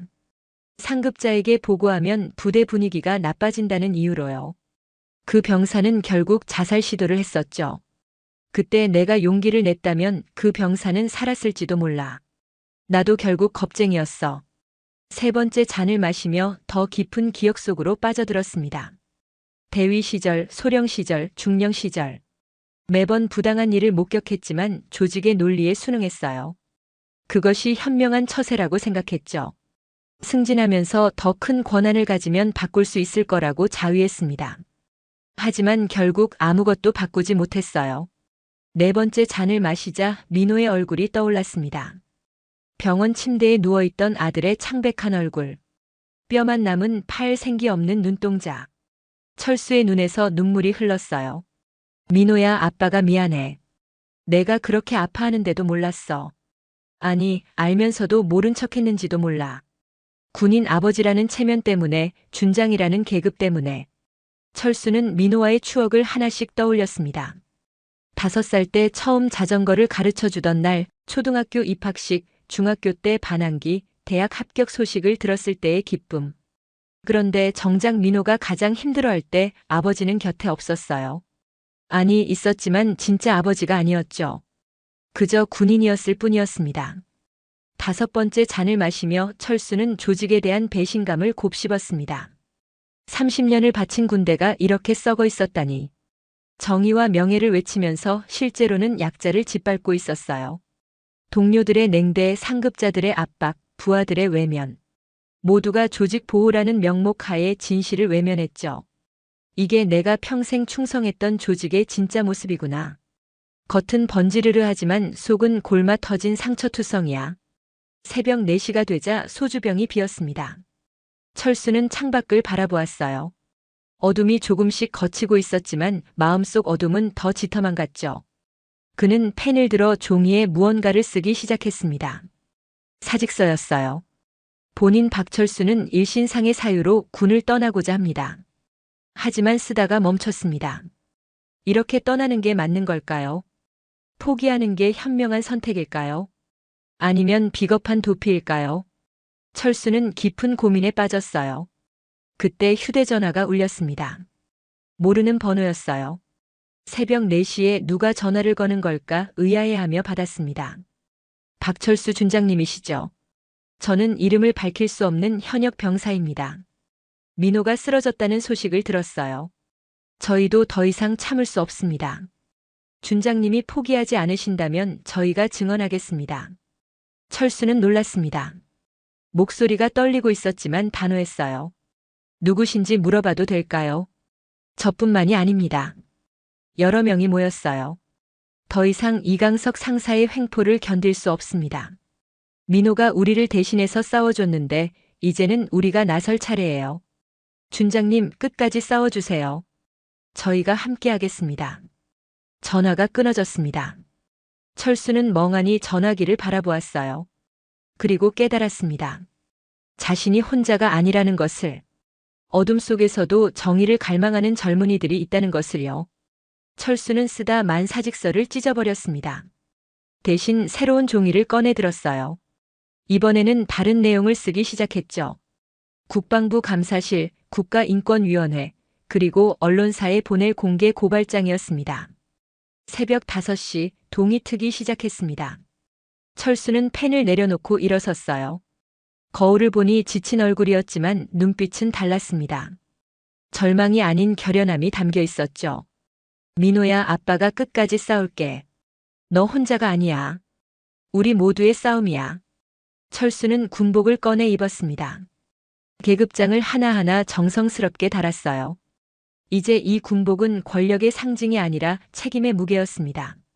30년간 잊고 있었던 진짜 군인의 사명, 약자를 보호하고 정의를 지키는 그 사명을 다시 떠올렸어요.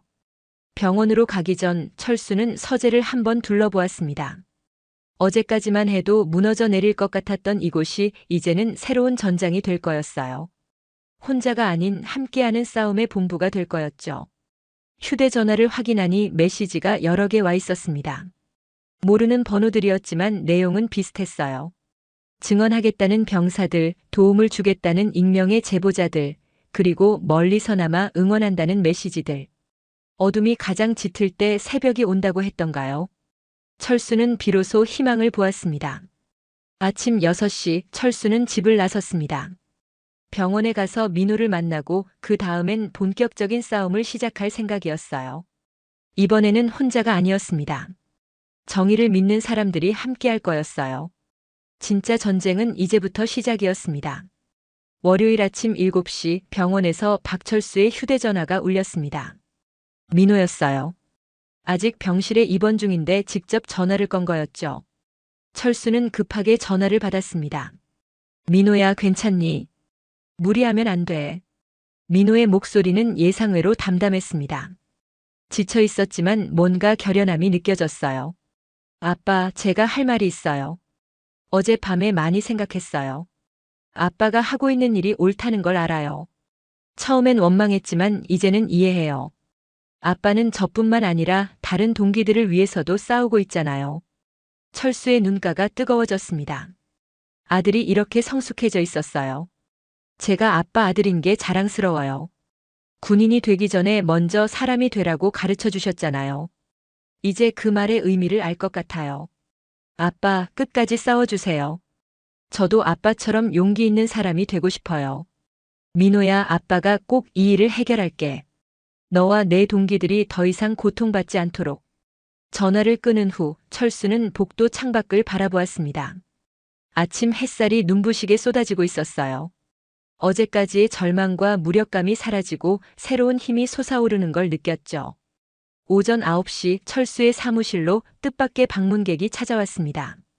전국 각지에서 온 5명의 부모들이었어요. 모두 자녀가 군대에서 부당한 대우를 받았던 경험이 있는 사람들이었죠. 박 준장님, 저희가 도와드리겠습니다. 혼자 싸우시는 걸 보고 가만히 있을 수 없었어요. 한 어머니가 눈물을 글썽이며 말했습니다. 우리 아들도 2년 전에 비슷한 일을 당했어요. 그때는 겁이 나서 아무것도 못했죠. 하지만 이번에는 다릅니다. 준장님이 용기를 보여주셨잖아요. 또 다른 아버지가 서류 뭉치를 꺼내놓았어요. 이건 저희가 모은 증거들입니다. 각자 다른 부대지만 패턴은 비슷해요. 조직적인 은폐와 가해자 보호. 이제 이걸 세상에 알려야 할 때입니다. 철수는 그들과 악수를 나누며 깨달았습니다. 자신이 시작한 싸움이 이제는 많은 사람들의 싸움이 되었다는 것을요. 오전 11시 한 언론인에게서 연락이 왔습니다. 탐사보도로 유명한 기자였어요.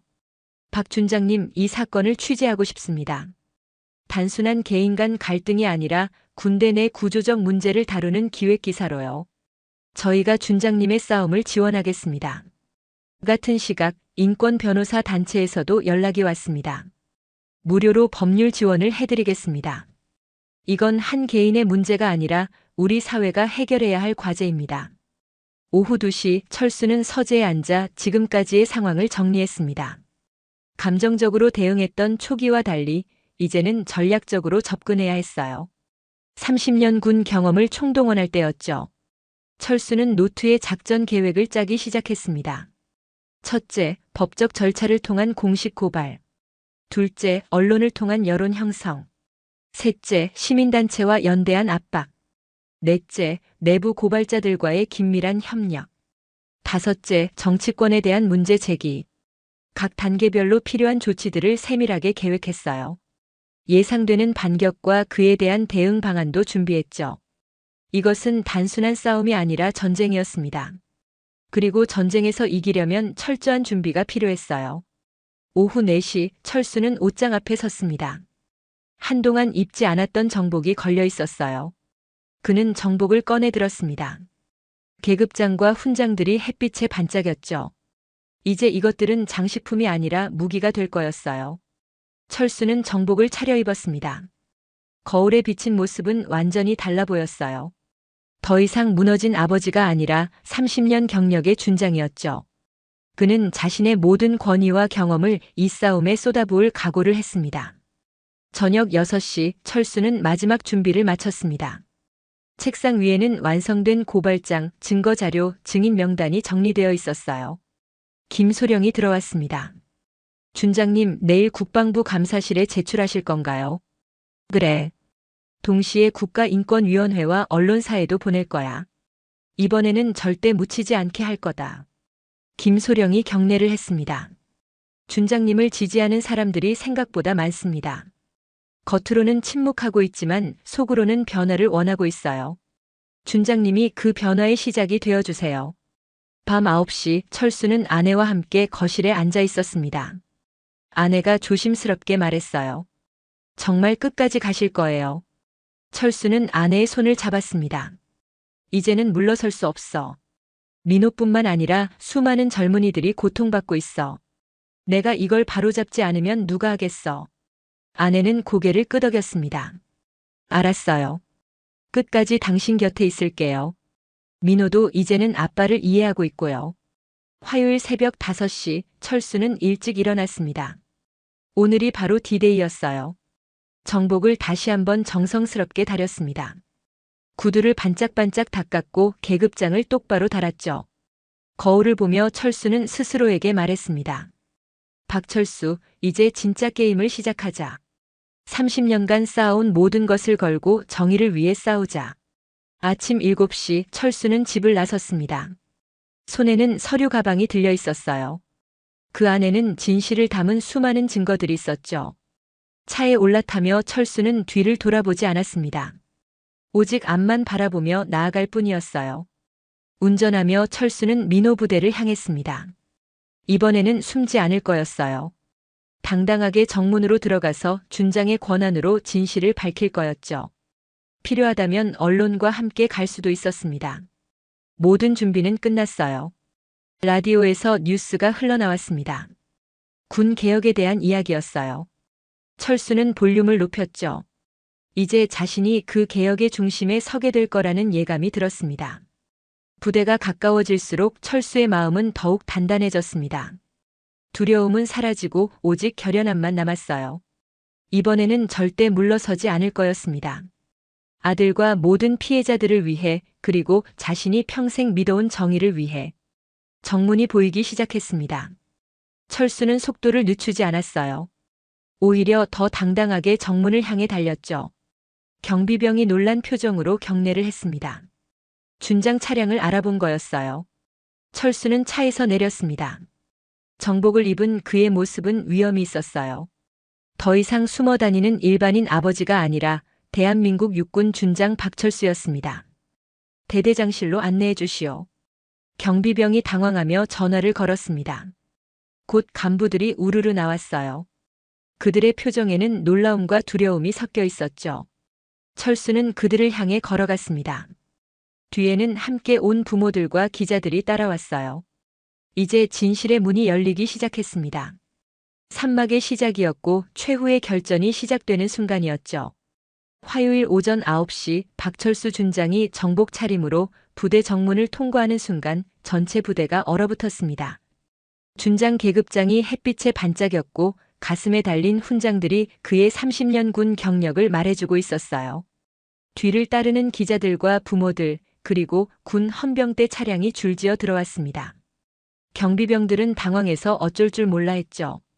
대대장실로 안류하던 철수는 중간에 방향을 바꿨습니다. 곧장 훈련장으로 향했어요. 그곳에서는 이강석 상사가 신병들을 훈련시키고 있었죠. 철수가 나타나자 이강석 상사의 얼굴이 창백해졌습니다. 이강석 상사, 지금 즉시 훈련을 중단하시오.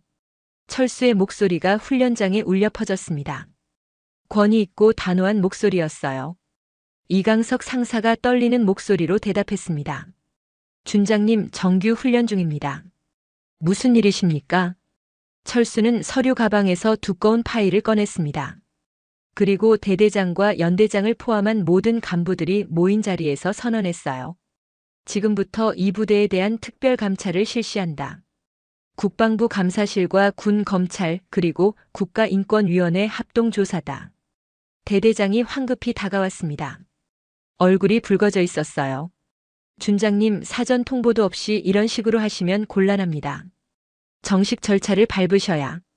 철수는 차가운 눈빛으로 대대장을 바라보며 증거 사진을 꺼내 보였습니다. 민호와 다른 피해자들의 상처 사진이었어요. 이것이 당신 부대에서 일어난 일이요. 조직적 가혹행위와 은폐. 당신도 알고 있었을 텐데. 그때 용기를 낸 피해자들이 앞으로 나왔습니다. 준영이를 비롯한 8명의 병사들이었어요. 그들은 떨리는 목소리로 증언하기 시작했죠.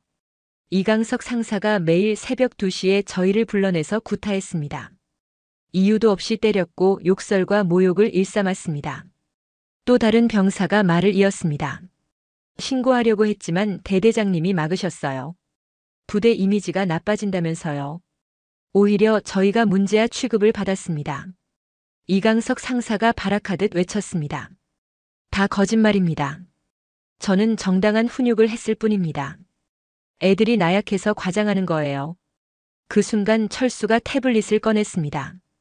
화면에는 영상이 재생되고 있었어요. 이강석 상사가 민호를 화장실로 끌고 가 폭행하는 장면이었죠. 최준혁 중위가 몰래 찍어둔 결정적 증거였습니다. 이것도 거짓말인가? 이강석 상사, 당신은 체포다.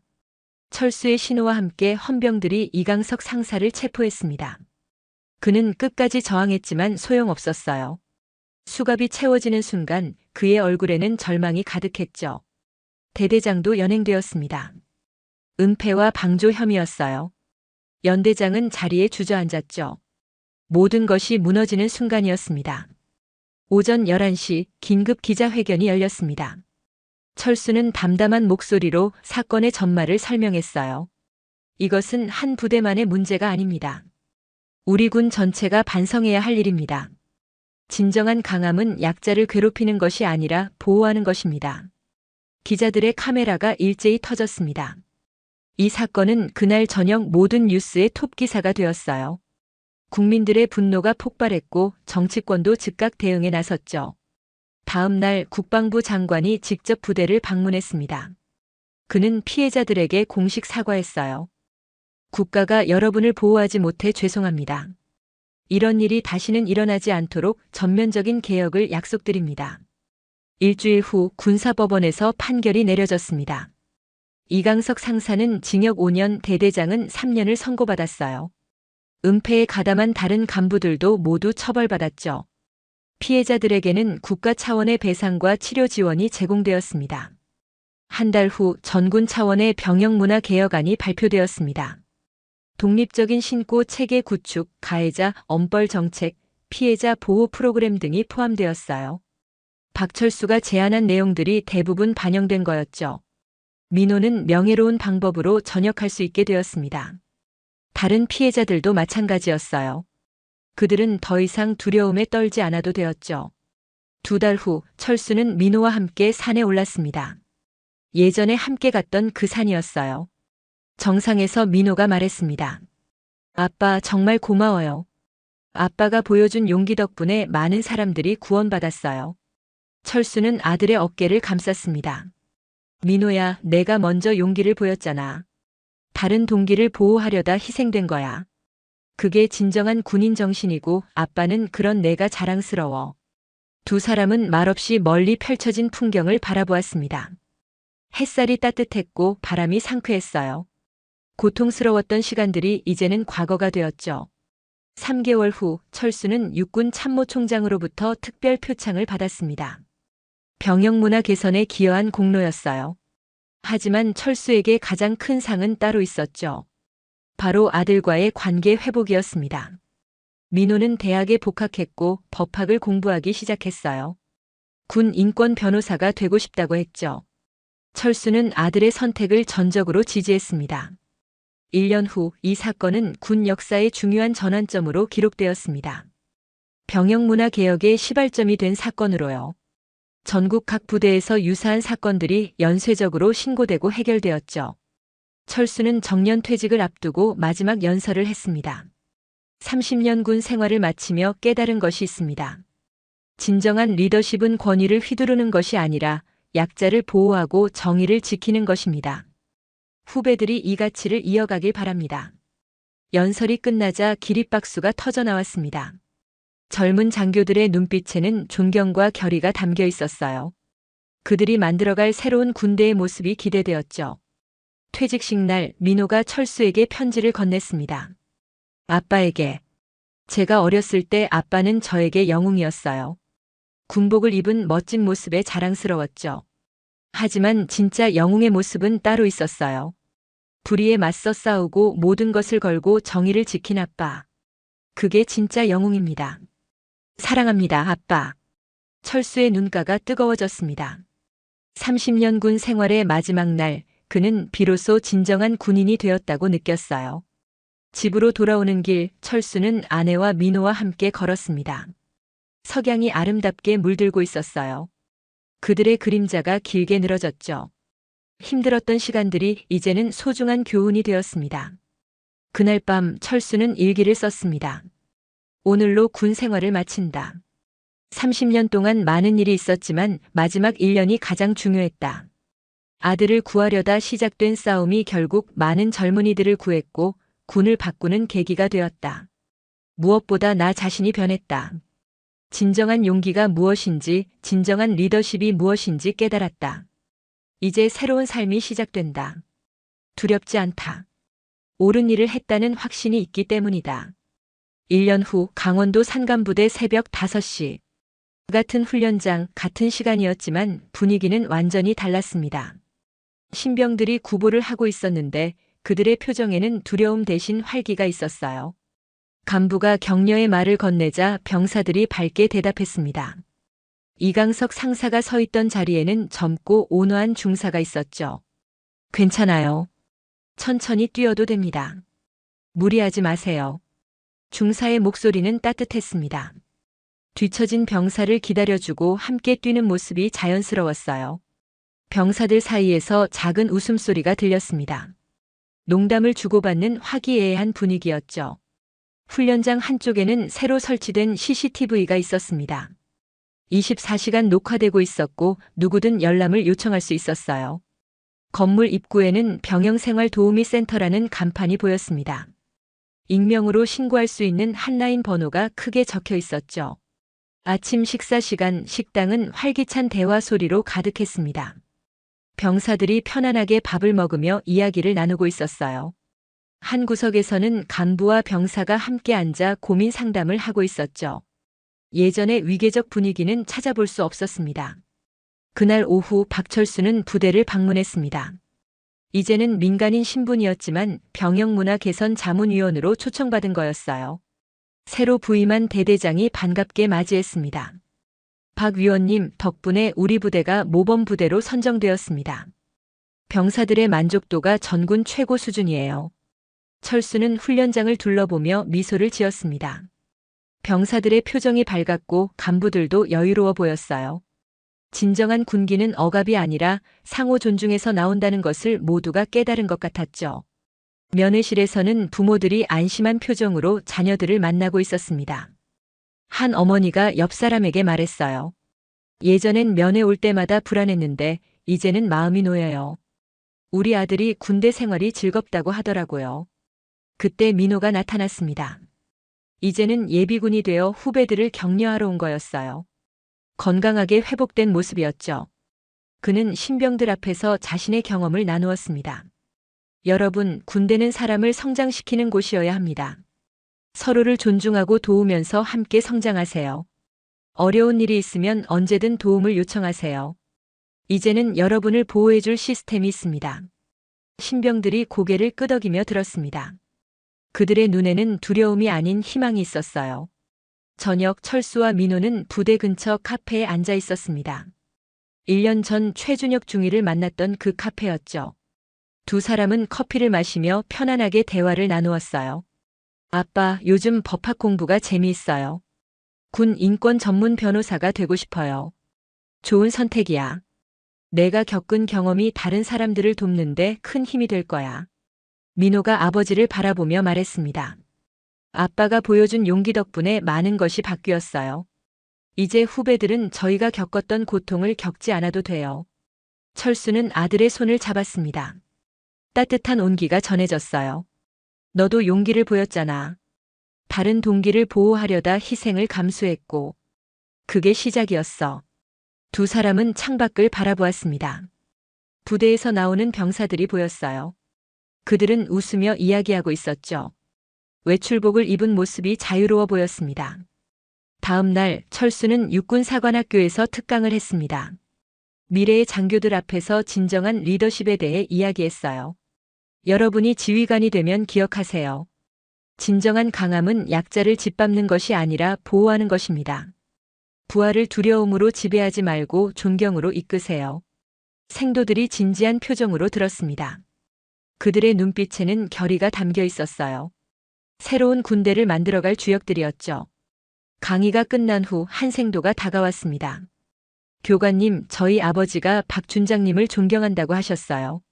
정의를 위해 모든 것을 걸었다고요. 저도 그런 장교가 되고 싶습니다. 철수는 생도의 어깨를 두드렸습니다. 용기는 혼자 갖는 게 아니야. 함께할 때 더 강해지지. 정의를 위한 싸움은 결코 외롭지 않다는 걸 기억해. 일주일 후 전국 각 부대에서 병영 문화 개선 보고서가 올라왔습니다. 가혹행위 신고가 90% 감소했고 병사들의 복무 만족도는 70% 상승했어요. 자살률도 현저히 줄어들었죠. 철수가 시작한 변화가 전군으로 퍼져나간 결과였습니다. 한 달 후 철수는 국가인권위원회로부터 인권상을 받았습니다. 시상식에는 민호와 아내가 함께 참석했어요. 철수가 상을 받는 모습을 보며 민호는 눈시울이 붉어졌죠. 시상식이 끝난 후 가족들은 함께 저녁을 먹었습니다. 식탁에는 웃음소리가 끊이지 않았어요. 과거의 상처는 이제 소중한 교훈이 되었고 가족의 유대는 더욱 단단해졌죠. 그날 밤 철수는 서재에서 창밖을 바라보았습니다. 별이 빛나는 하늘이 아름다웠어요. 그는 일기장을 펼쳤습니다. 오늘도 좋은 소식들이 들려온다. 각 부대에서 병영 문화가 개선되고 있다고 한다. 민호도 건강하게 잘 지내고 있다. 1년 전 그 어두웠던 시절이 이제는 먼 과거처럼 느껴진다. 하지만 잊지 않겠다.